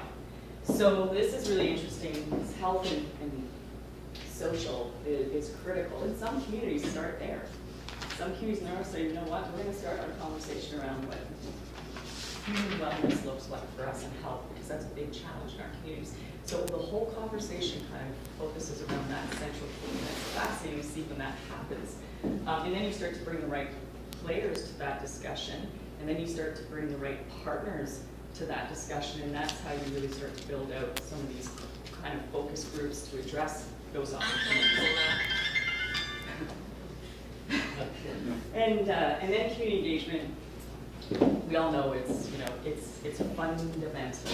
It's critical. If the community's not a part of this conversation, they're not co-creating what this vision is, you don't always see the success. And that leads to community building and identity. These two factors are, I would argue, the critical two. If you have strong identity, that usually is because you have a strong community, and that community building is there, and the engagement is happening. Because the community then that has that identity and that ability to build together, they're the ones who get to that global vision. They get there fast. And that doesn't matter about size. In fact, I would say the smaller communities, the more sort of independent communities have that in spades, that are indigenous communities off the charts. So if this is a fundamental precursor to a lot of this puzzle we're kind of flying around, that's important for us to look at. Okay, how are these pieces all in the community? Are they there? And maybe they just need, we need to put them together in a way that we see the entire community system at once. And then quality of life, of course. So some communities, this is sort of your inputs, let's say, your leadership support, your connectivity, your digital capability, and then these are your sort of outcomes. And then doing outcomes mapping with community well-being as the fundamental driver, you can kind of walk through this roadmap in many different ways to help facilitate conversations. So yeah, that's the roadmap that we're working to pull together. We're working with a number of different communities. They actually created it, so what we're hearing is a strong response back, but that's good that it's being validated because it is a community model. But it's a BC-based model, and it's a rural, small community model. So we would love to see, answering your questions, and then kind of get a sense of your interest in continuing this dialogue and what that might look like. And what the big concerns are in the community too. As you know, as all this kind of digital capacity comes your way in terms of the fiber coming in. So we've got that. I don't know if you want to add anything or. Do we have questions that are brewing or comments? Thank you for your patience. In my mind at least, one very key element missing from this, reliability of the service. Okay, cool. Okay. Yeah. And I'd like to illustrate that in a couple of ways. You brought up the ESS aspect of it straight off. I think the more we have these kind of facilities, the more we rely on them, the more important it is they don't go away. I run a very small business, me. There are rare occasions when if I'm not in digital communication with the outside world, other Canadian companies are bleeding at $100,000 a day. Okay, so both from a business and from a, emergency perspective, I think it's highly important. And I throw in one sort of sidelight that I just gathered yesterday. I was talking to the guys that are actually putting in some improved amplifiers on the Shortt network down in the area I live. Talked to a guy and he said, yeah, we'll get to fibre one of these days. But just bear in mind, he said, when the trees come down, as they do here on Bowen, as those of you that aren't on Bowen may not know, I can go and fix 6 coax connections a day. It takes me 3 days to fix a fibre. So I think we need to think about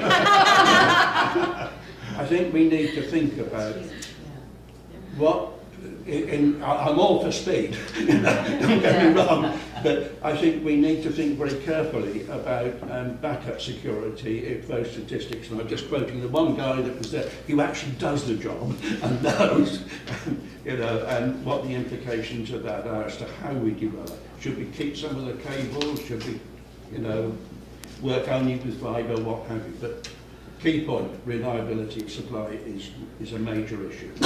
And that's scary on this island because we've had 2 full-time employees of Shaw here forever, for years and years, let's say. And because of fibre, the Shaw executives are saying, well, we can fix all that, by our computers in Vancouver, India. And they're closing down. These guys are going to be unemployed at the end of the year. And speaking to that, about leadership and support, I mean, Tim has been... Tim the cable guy. Yeah, Tim the cable guy. No, he works for the community. He doesn't necessarily work for Shaw. Everybody has his cell number. Yeah. And we text him. Yes, exactly. Thanks. And, he'll... So that So he's being laid off at the end of the year. Yeah. So I would say to you that maybe you want to consider a different job and salary for him to keep him, because again, I can draw a straight line to Hornby Island, the TELUS guy there, same thing, you don't phone TELUS because it's impossible, you phone the TELUS guy. Yes. So if he is being laid off, you might want to find him a reason to be a redundancy guy. Well, I think he is staying on the island and he is setting up his own connectivity company. But I'm wondering though if the EDC or if council, wants to do a little pressure on Shaw to say, by the way, we do have trees. Well, I think as probably chair of the connectivity group, the non-technical chair of the Oh, you're getting better. Chairs are for sitting on.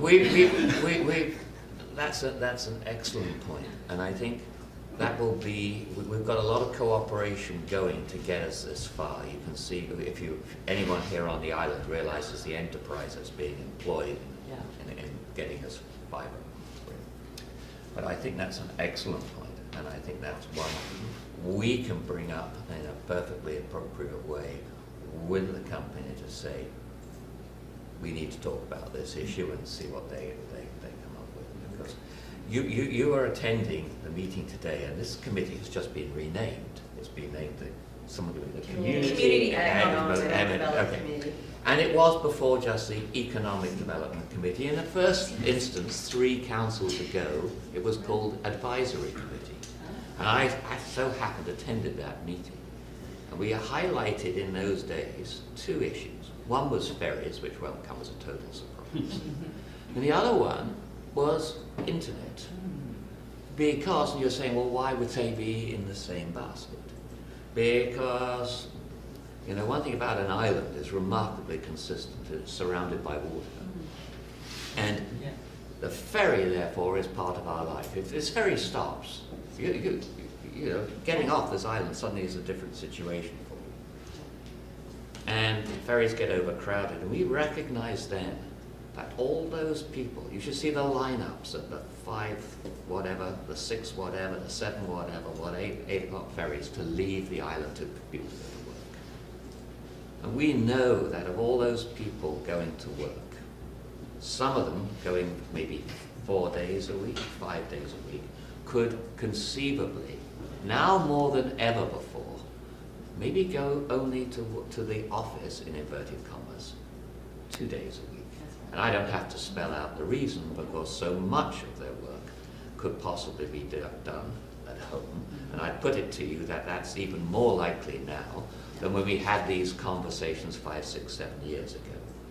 So really, it's totally mainstream, and our sort of association to try and work on connectivity, which ranged from hiring our own submarine and dragging cables over to a more pragmatic approach, which is actually materializing. It couldn't be more relevant. It couldn't be more relevant. Not just I like to for people who wanted to troll the internet or for better Netflix. It actually has a whole other dynamic community. So we probably encapsulate, I don't know, I haven't had a chance, I'm colorblind actually, so all the aspects of your chart. but I'm sure it is. But going from left to right. Yeah. But yes, we would probably be a bit of a test case, a case history in it. What I don't think people understand is what a fundamental difference it's going to make once that happens. I don't think that penny has dropped. I don't think it's dropped for anybody. But my personal private opinion, not one as a councillor or anything else, my personal opinion is going to make a fundamental difference to the way this island works over the next 5 years. And maybe less, because every time one says 5 years, some genius in a basement in Burnaby comes up with something that makes it 3 years, and so on.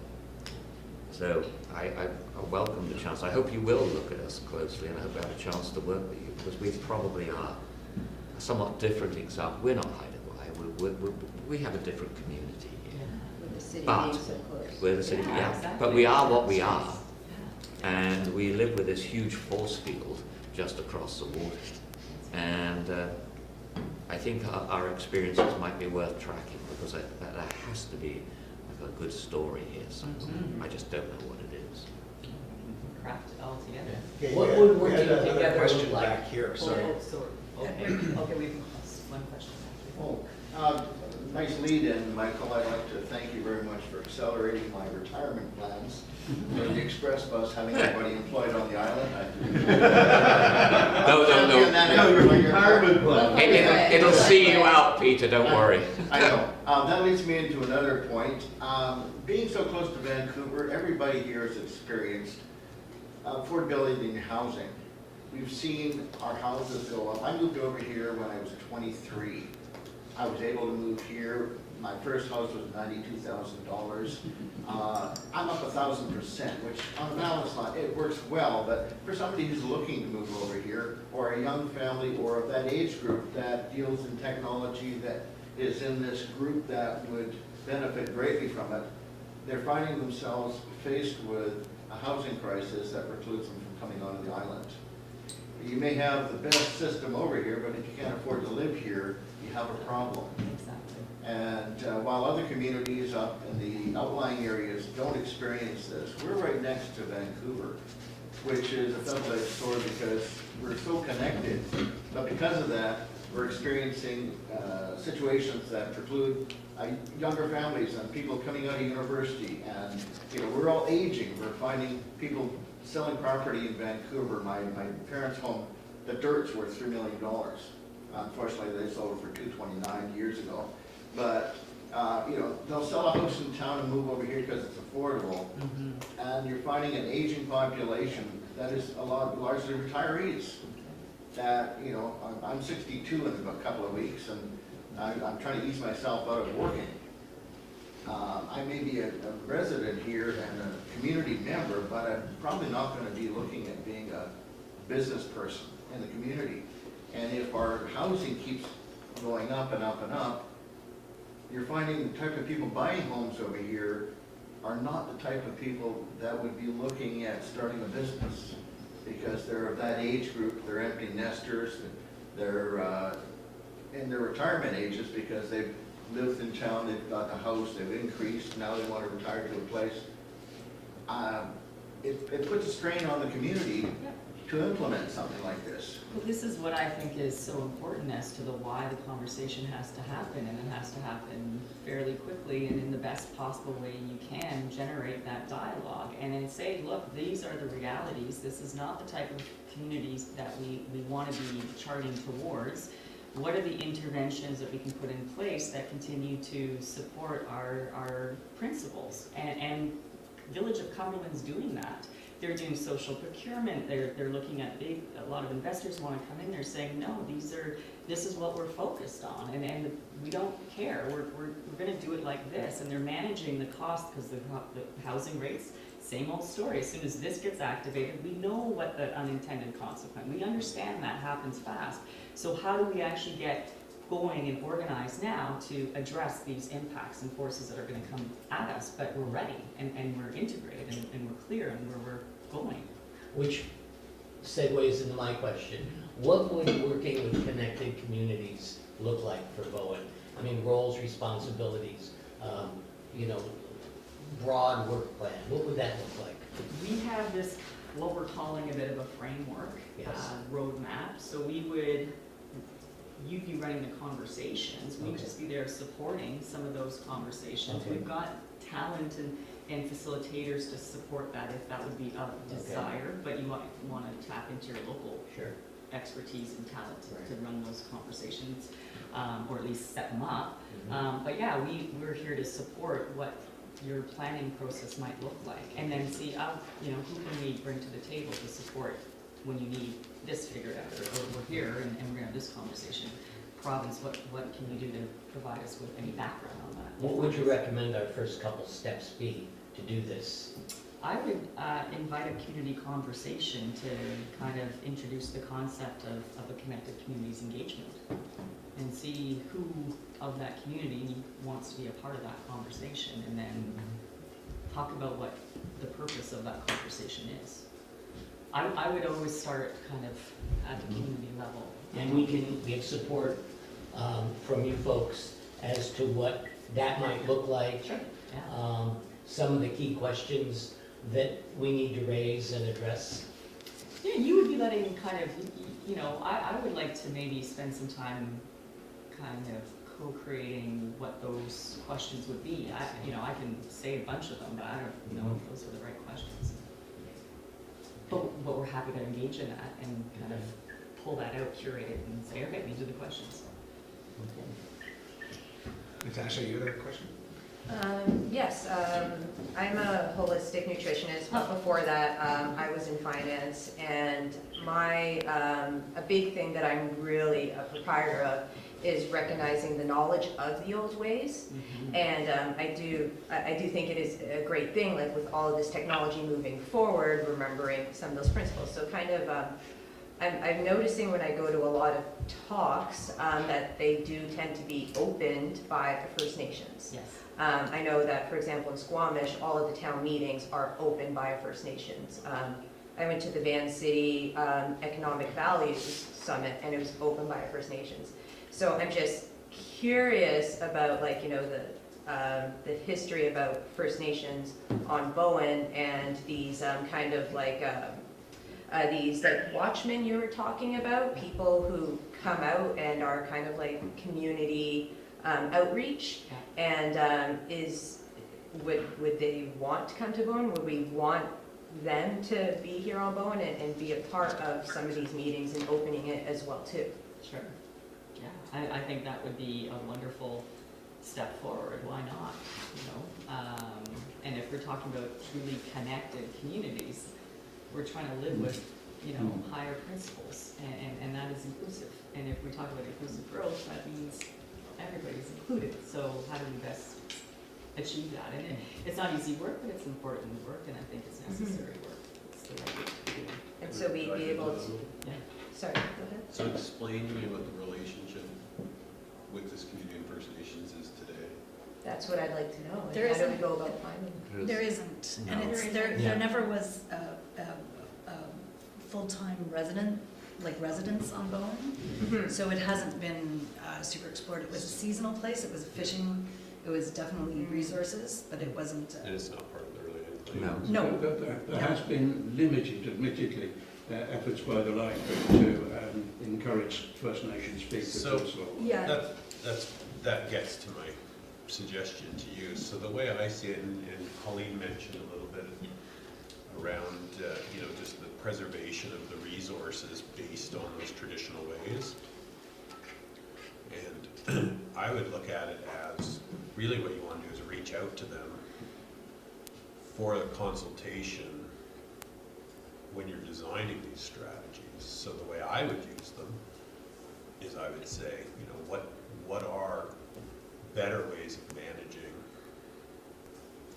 our natural resources? And it doesn't mean you have to go to North Van to Squamish. I mean, there's that knowledge exists. I mean, Colleen has a colleague that just got hired that is from Turkey.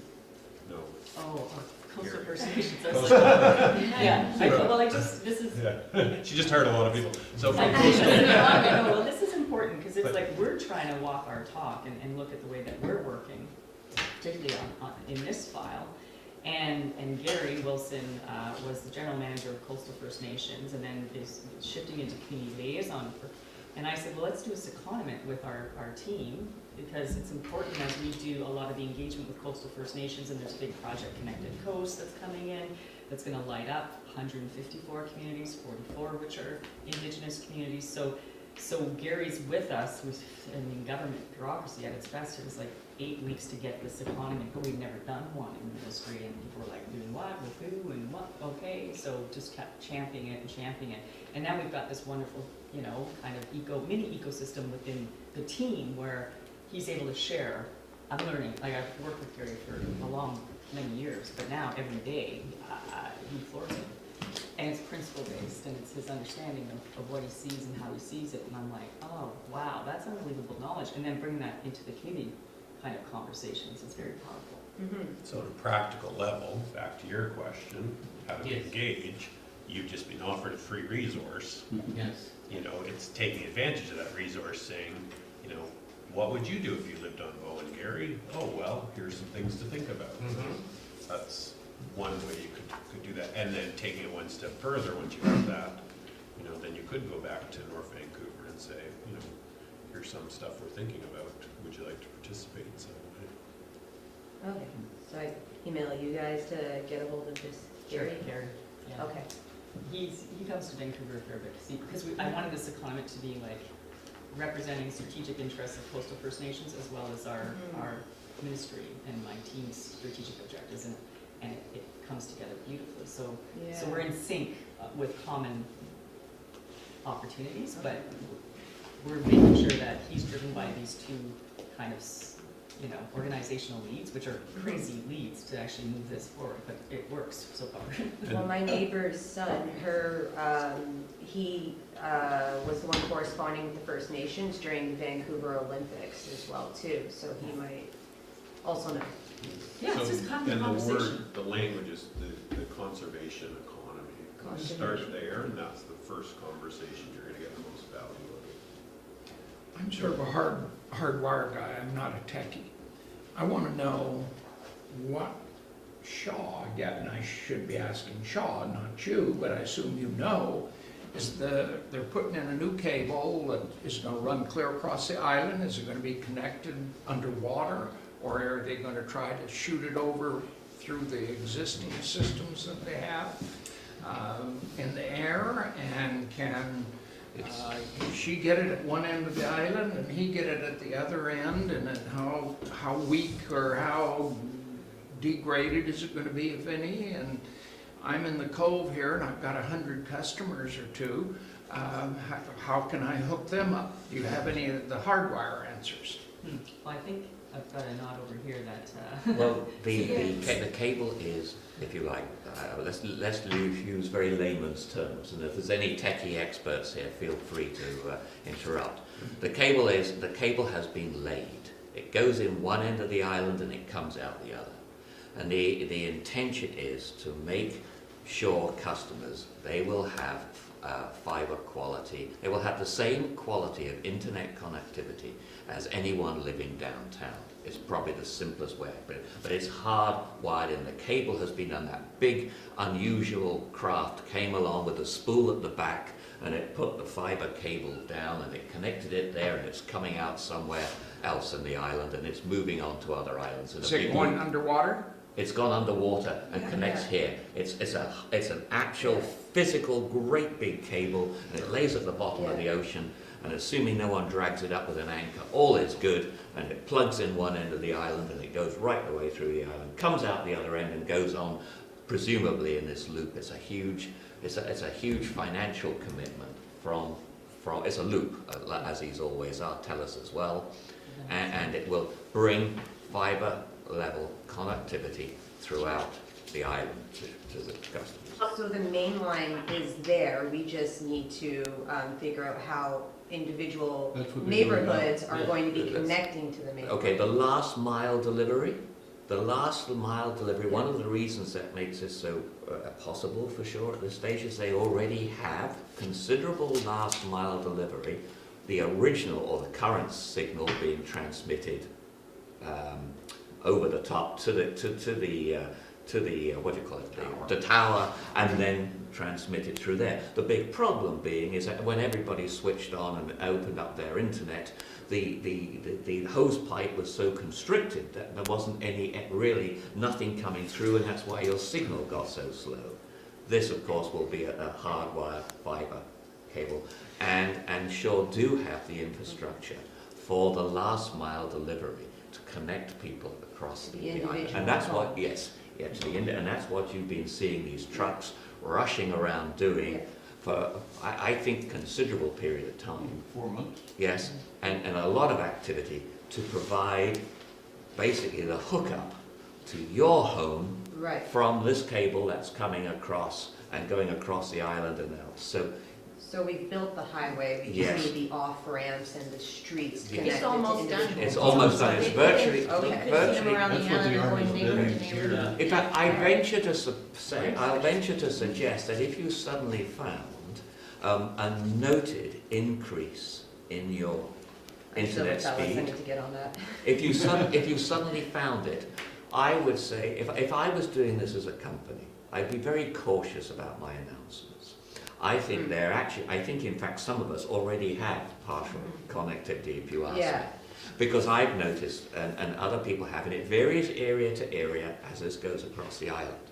So we will express simply have the same level of connectivity as people would have in downtown Vancouver. Creating, of course, some enormous business opportunities on island. And the mantra would be for enabling people to live and work on island. Thus the ferry discussion, how we're going to get people off the ferries. Now, because actually that's not going to quite work, because I'm going to talk against myself for a minute. Yes, we'll get the people off the ferries, but you know, we're also going to Peter King's remark, I'm sure we're going to create extra demand. Because although houses here is expensive, they're not as expensive over there. So if you sell up there, you have what we call the currency exchange benefit of simply moving here and selling there and transplanting here. So it's going to create, it's going to solve and create new issues at the same time. Do you know something? What in progress doesn't? I know. So does that answer your question? A very quick comment, if I may make on that, and that is that the last mile is still mostly overhead, and the trees will still fall on it. It's true. That's a big consideration, what you brought up, actually. Just to jump in for a second, since we're over our time, which, so if you have to go, that's okay. No, I have to leave at 11:30. Oh, 11:30, okay. I think just given the value of having Colleen and Peter in the room, we should probably continue the conversation on for a little bit and cut some of our other meetings short. Is that okay? Because you need to make a... bit of an update for us as well, right? Kinda. Okay, but so I- let's go on for another 10 minutes, and then Can we we make can. it an absolute 11:30, Rob? Yeah. Like, No, we'll continue this conversation for up to 10 minutes, and then we'll hear from Maureen in a regular meeting. Yeah. Okay, sure. Before 11:30. Yeah. Okay. So let me just see who has a question or point to still add. I know you've been patient in the back here. Okay, well let's start in the back and work our way up, and just try to keep your questions short. Yeah. Or Robyn, sorry, do you want to? No, okay. Maybe we can keep the questions quick. Yeah, Yes. let's This will be quick.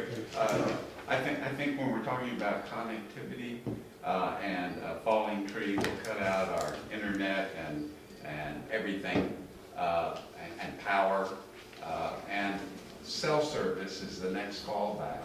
But there are large areas of the island that has poor to no cell service. Yep. My property is one. I get 0 to 1 bar. Yep. And so that is that's a backstop I think we need to address. Right, so secondary. Absolutely backup, secondary, yeah. yeah. That's, Cell that's phone, huge, fail and the safe. last storm we had also took out our telephone lines. So there was zero way to communicate with anybody in the community in a storm where there could be emergencies.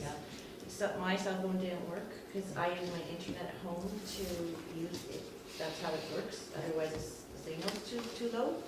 And in that same storm, the telephone line, the landline went out. Yeah, and Do you the have a wood Gulf stove? Islands. Yes, but I'm talking about Everyone has communications. Well, I'm yeah, talking about, it's key. you know, Well, like, like what, you Yeah. know. if there's an yeah. emergency Yeah. and you literally are gonna then run down the road, which in this community is fine. You Yeah. can run down the road and get your neighbor and somebody will help you, but you know what I mean? Like, Oh, it's a bit totally. scary Yeah. feeling like there's So- no way to If it talk to happens on anyone. a larger scale. Well, and the Gulf Islands just experienced this, and they had no power for over 26 days.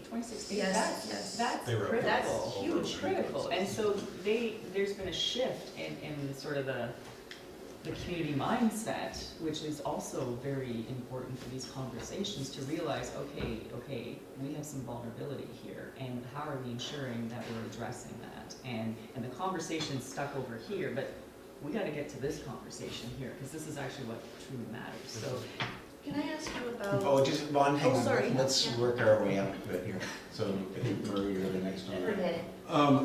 But we were, back to what Michael was saying, when we started this Economic Development Advisory Committee, advising council that we should have an Economic Development Committee, we talked about connectivity. And in those days, we were running, 3 and 5 megabytes a second, when at 6 o'clock at night till 11. I would really like to know from your experience, economically, we had a company here on the island, a pet insurance company, and we lost them, an employer on this island, because we had terrible connectivity.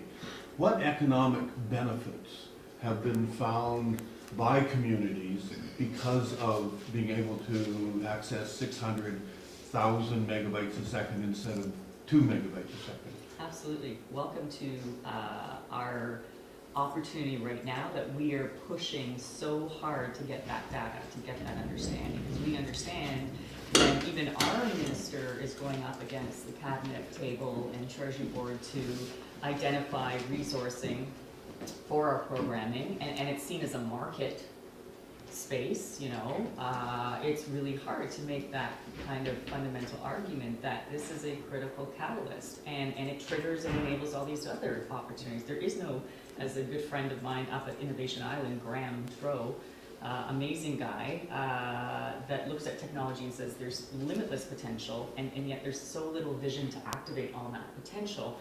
And he'll say there is no digital economy, period, without connectivity. So we're trying to ensure that we can make the argument, we can mobilize communities to better make the argument of this is what this contribution leads to economically. And so we've commissioned KPMG to create, because they've been working with universities for a number of years, a bit of it's going to be rough, but we're like, we need this modeling, at least it's a starting point, and And it's gonna look at the economic impact of connectivity with a rural lens. So we're trying to get that in order fast. That should be 3 to 6 months, kind of, we'll get that information back.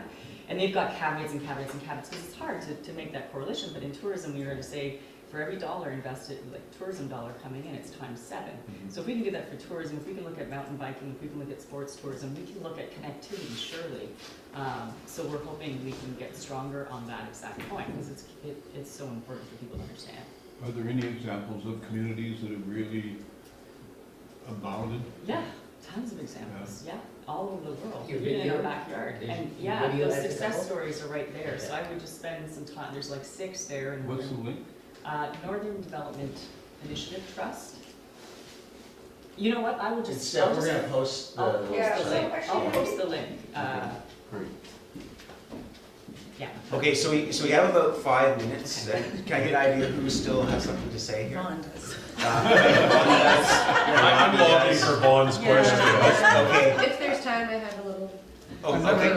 Okay, I'll try to be quick. Oh, sorry, so Rondi, is that okay? We'll just take Vaughn and then. Are you yeah. okay? Oh, well, just a quick one. Yeah. We need to advise, or someone talk to the council about extending the power to the other side of the island.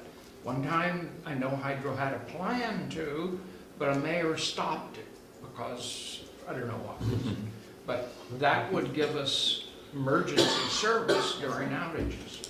We're not dependent on one line because we can switch to the other. And we're trying to get to this kind of theory, build once. And if you look at the infrastructure funding coming down the pipe to set up this next, iteration of our economies, we've got aging infrastructure, we've got passive infrastructure, we're gonna have, if we lay 3 things in 10 years and spend all those public dollars on doing the same thing over and over and over again, or do we integrate what are our big needs and how do we ensure that we've got a strategy to move that forward, an action plan, a roadmap? Because again, if we're gonna get to this hopefully desired future state of build once, and it's got all the sensors, or it's got everything it needs to hook up into the systems that are changing all the time. We gotta have these conversations, and the technical experts need to be at the table, the community developers need to be at the table, the industry, like we need to, academia, like we need to create these really highly insightful kind of ecosystems, planning tables to have these conversations and kind of get that knowledge understood fast, I would say. And meaningfully. Okay. Yeah. Vaughn. Sorry, Vaughn, we have no more time. Okay, so I guess my question kind of relates to how our relationship with you goes forward again, like, as Edward had started that conversation. But for instance, I know there's been constant conversation here in the community around creating community hubs. And one of them is related to like co-working space that could be a community co-op model, for instance, which would solve some of the commuting issues that you mentioned, Michael. So could we come to you and say, can you help us have this conversation? Yeah. Okay. And then on the other side of it, like literally, like Yeah. you can help us, work with us, and we will bring, I know lots of people want it to bring together for that conversation. And then on the other side of it, we are going to be acting like a case study Yeah. to add to You your have this window, it's like, your data and Yeah. so that then you can help other communities with this information. So how much work is that on our, like literally, like what are you expecting from us? So can I just gonna answer your Yeah. first question. So co-working, I've built co-working spaces. I would consider myself very informed in it. There's a very failed example in Nanaimo.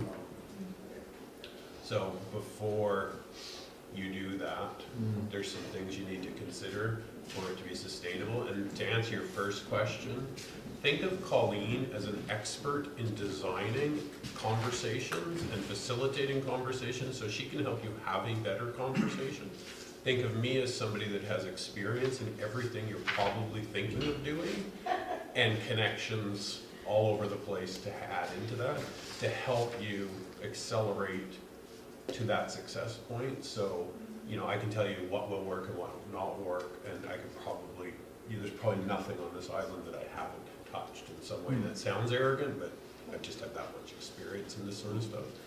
And so look at me as somebody of business, conversation versus the Okay. conversation. But we can literally just call you up and say, And Put a planning process Yeah. in place, Okay. and I'd like to, we want to study this, because if we can see these conditions, other communities are facing these challenges, we can quickly spread those insights and keep those conversations going. We don't want to be everywhere because we're just a small group, but targeted, we're having, these are targeted conversations based on the level of readiness of the communities. We're not pushing anything, we're saying, we're here, we're trying to create this roadmap with other communities. Who else wants to be a part of this? But knowing that we want to demonstrate that this is making a difference, that this is improving the conversations, or adding value. And if not, then let's not spend everybody's time directing them into this. So it's really as much time as you want to put in, Yeah. whether you're as an individual or as a group or as a community. Yeah. Right? I mean, you can email me 150 times a day, but you stop.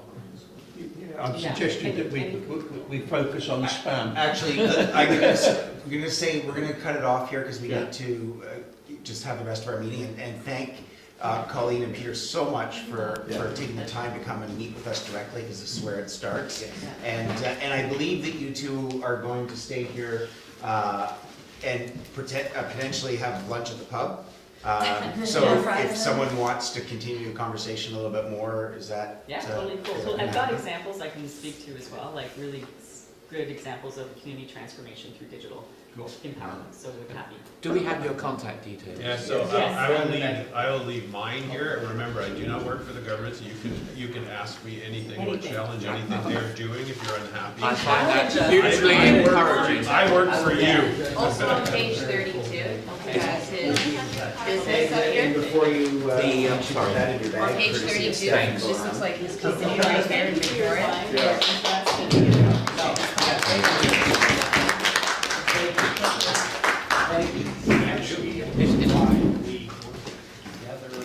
Is Judy part of an island strategy? Oh, no, this is somebody else, sorry. She's somebody who could be, she's an agronomist, so she's like an agricultural engineer. And I think she could really help a lot of conversation, so I keep writing her name all over everything.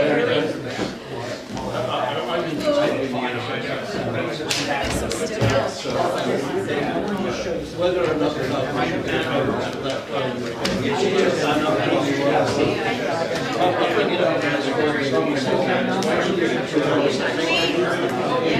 okay, can we get this going? I gotta go. Seriously. Maureen would like to continue the meeting, if that's okay with everybody.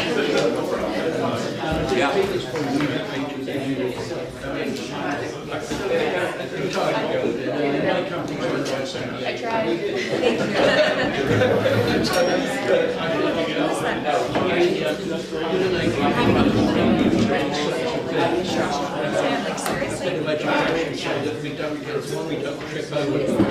Yeah, very much. Okay.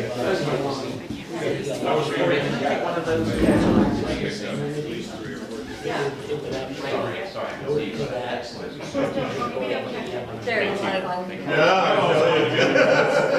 Okay, so That means the whole. could all the EDC folks sit back down again?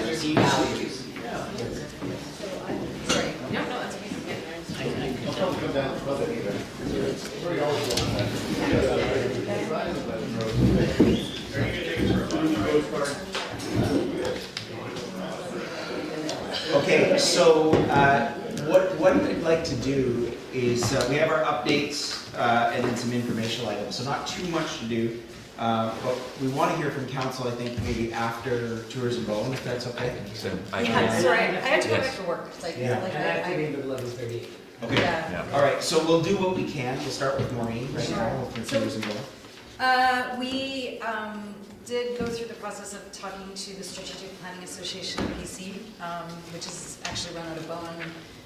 They put a call out to their members who are meant to volunteer a number of hours a month or something for organizations to look at doing strategic planning sessions. We got 2 resumes back. Neither of them, any of us deemed were what we were looking for. They were both in the high-end tech industry.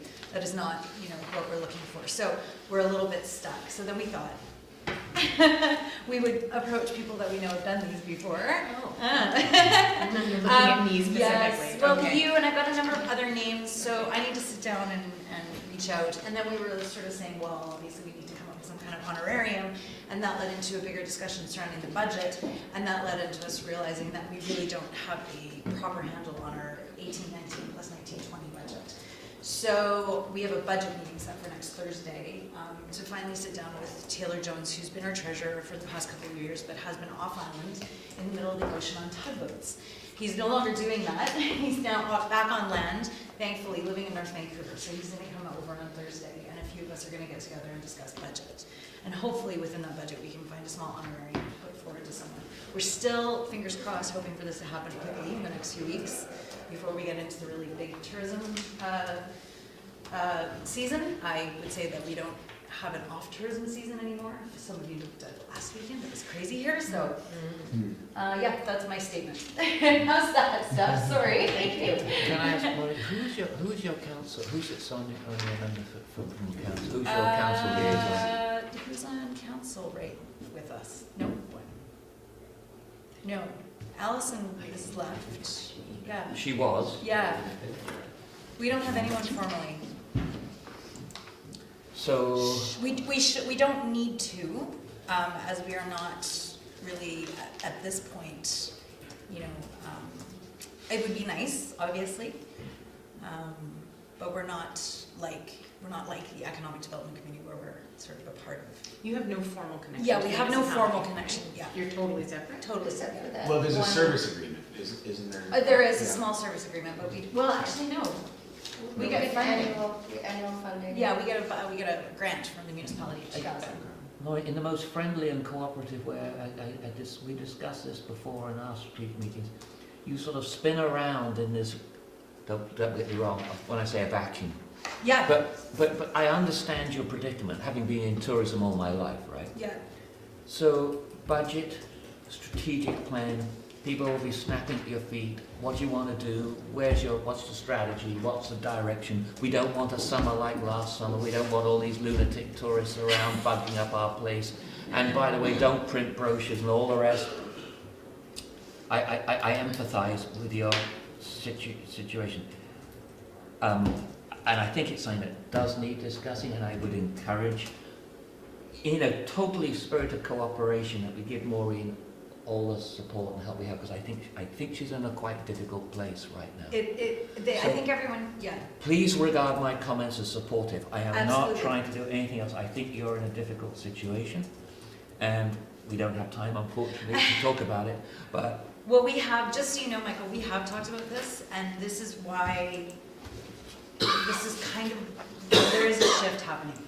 Look, there will be a shift happening, and it will enable EDC and municipality to support the TBI. as a non-councillor, private individual, with someone who's spent his life in tourism, let me know, because I cannot at the moment offer any morals, but so help me, whatever I can do, because I appreciate your predicament, and we've got to come, I think, to a more helpful situation, because we're asking too much of you. That's my personal opinion. I'd really like to help too. I think that my friend Andrea is opening this huge retreat center on Bowen, and it's people who come and do yoga. Now she had a smaller one over here on Millers Road, and she stopped inviting people just to stay because she found like those were the people that would like stay there and get drunk and trash her cottage. And so now she's opening this huge retreat center to invite a different kind of tourist here that's more of like an eco-tourist that will support the restaurants, but maybe might be a little less troublesome. Well, I think, now we're getting into too much detailed conversation, so from a broader perspective, we know that moving forward, Tourism Bowen Island needs to do two things: develop a strategic plan, which we've been working on and struggling with trying to figure out for the past few months, and really just get a handle on a budget. So. With your permission, may I draw this to Council's attention to see whether... Absolutely. Don't even finish that. I've been trying to reach out, and I've been trying to figure out. I was the only person that attended Raj's budget presentation on the Wednesday evening. I was the only person sitting in here. I specifically came I know, like, because we really need to, we want to develop a long-term service agreement along the lines of what the museum and what BIAC has. Believe me, budget presentations have the excitement of yesterday's souffle. It was fascinating. Anyways, And what's your funding at the moment? Do you apply annually to get? yes. Okay. Well, it's I can't remember if we must think you apply, missed- but it's formally we have to apply, but it's Yes, kind you of do. an unwritten, yeah. And we're constrained by that, so yes, Yes, totally. you do, because Yeah. we have to answer to another drum that's Absolutely. beating. And yes, you Everybody, do. yeah, no, I Yeah. completely understand that, Yeah. but it's April just, 15th. is that the deadline? Yeah. It's things I don't know, because it's never, this group has had communicate, I mean, I'm not gonna. April 15th is the deadline to apply for the long-term service agreement? No, long-term, no. For There's the no- grants, the general grants. Yeah, no, the long-term service agreement would be something that we need to do as a formal presentation to council. Should we, so our next meeting will be before April 15th, I think. Yeah, it's April 12th. It's April 12th. April 12th. Should we set aside time at our next meeting to review the Tourism Bowen strategic plan and budget with you? Assuming that whatever you have in place at Yeah. that time? If we have a strategic plan in place or Yeah. something. Well, I mean, even if it's 5 bullet points of key strategic areas, Yeah. you know, I mean, that's, That would be helpful. if you can include that with Stef in our next meeting minutes, then we can put time aside to review it.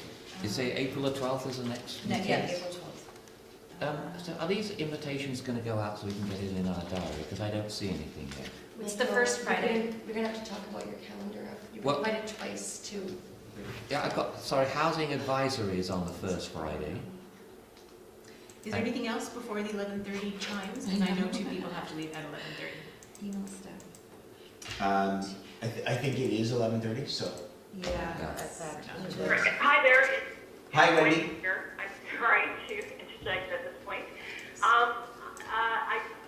I do have, I'm just wondering, are you planning to have a provincial update? I know it's 11:30 now, and I'm very mindful of time, but I just wanted to interject if there are just 2 items I want to quickly talk about, and it's my plan. Yes, okay, so we will do that. We're just saying goodbye to Maureen and Ed because they have to leave.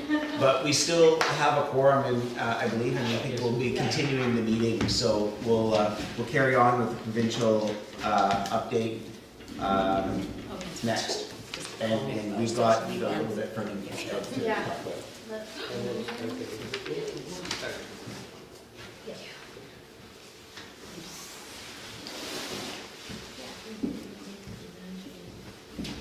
Okay, thanks again, Maureen. Thank you. Take care, Ed. Okay, thank you. Is that your third? Oh, thank you. No, I just leave it here. And Oh, he's then for Stef- Devin. And then Stef calls me and then I come back. Thank you. Okay, Wendy, do you want to please give us your update? For sure, that'd be great. First of all, I just want to check, did Colleen and her guests, I guess, have they left your meeting? Yes. Okay, good to know. So I just wanted, been hearing a lot of active conversations around the connectivity, and I just want to point out that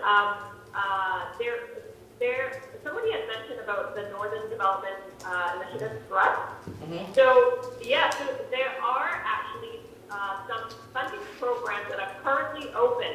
And I want to bring to your attention these programs because I think they can tie in very nicely with what Colleen and the conversation around, starting and initial, public outreach or bringing, stakeholders together.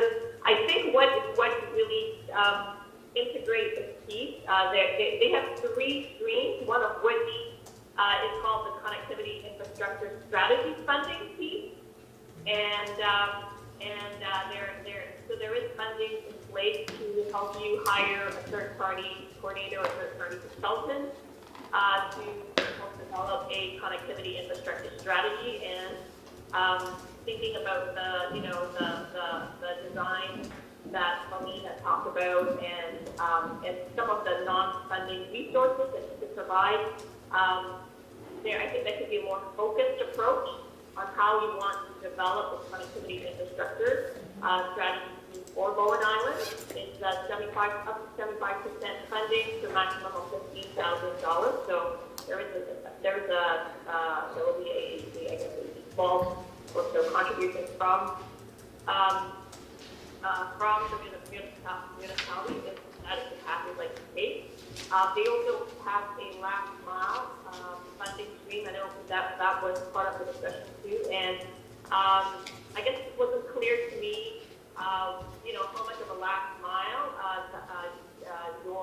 the island will be equipped with. Basically, the funding on this stream will help support last mile connectivity right to households and businesses, basically. And the applicant for this would typically be an ISP. So if there's an ISP provider on your island, you can work with that ISP provider to submit a project that you could put an application towards. And these funding streams are now open. So they are actively seeking applicants. If that would help with you. And I've spoken to the person that looks after the applications. It's managed by, like I say, NBIC, but the funding program covers all regions in British Columbia, and I think that was made part of that confusion when initially some regions thought that it was only applicable to the northern region, and it's not. It's for every region in British Columbia. They also have a third stream, the transport infrastructure funding. It's mainly the backbone, or what they call the digital superhighway infrastructure. But it sounds like you may already have that backbone in place. But again, that's the third stream that they're also looking for applications in. So those are that's something I think I want to draw your attention to. And I think it would make sense for you guys to consider looking into these programs, and for sure we could always, as in other programs that I know Bowen has been involved in, like the CPR program, the culture recreation program, but we can also ensure that we have a chat with the program managers prior to you guys submitting an application. It's very important to kind of understand the parameters and the objectives of the program so that you guys will have a good application going in. Do you have any questions on that, Stef? Super. That's great information. Thank you, Wendy. I think of particular interest will be the public outreach and stakeholder aspect of the program. And just on that front, so that funding piece of up to $15,000 actually supports community engagement activities, so that's an eligible actually cost. It also provides funding cost. Another eligible cost is relationship, partnership development. So I think if that's an area you guys want to go to, I think that the connectivity infrastructure strategy stream could be an ideal fit for your community. So something to think about. Anyway, if you have any more questions on that front, please let me know, and we can always pull together a quick call, and there are information that I can provide to Stef as well, and she can distribute it to the committee members, and you guys can let me know if you have any other questions. Thank you, Wendy. Wendy, is Vaughn here? Actually, sorry, Vaughn, just for a second. I think because we're losing our quorum, just because we've gone over our time and people have to leave. I ask a question? You can ask a question, but I just want to note that I think our meeting has to formally end. Right. And so I just have a motion to adjourn, and all in favor? Yep.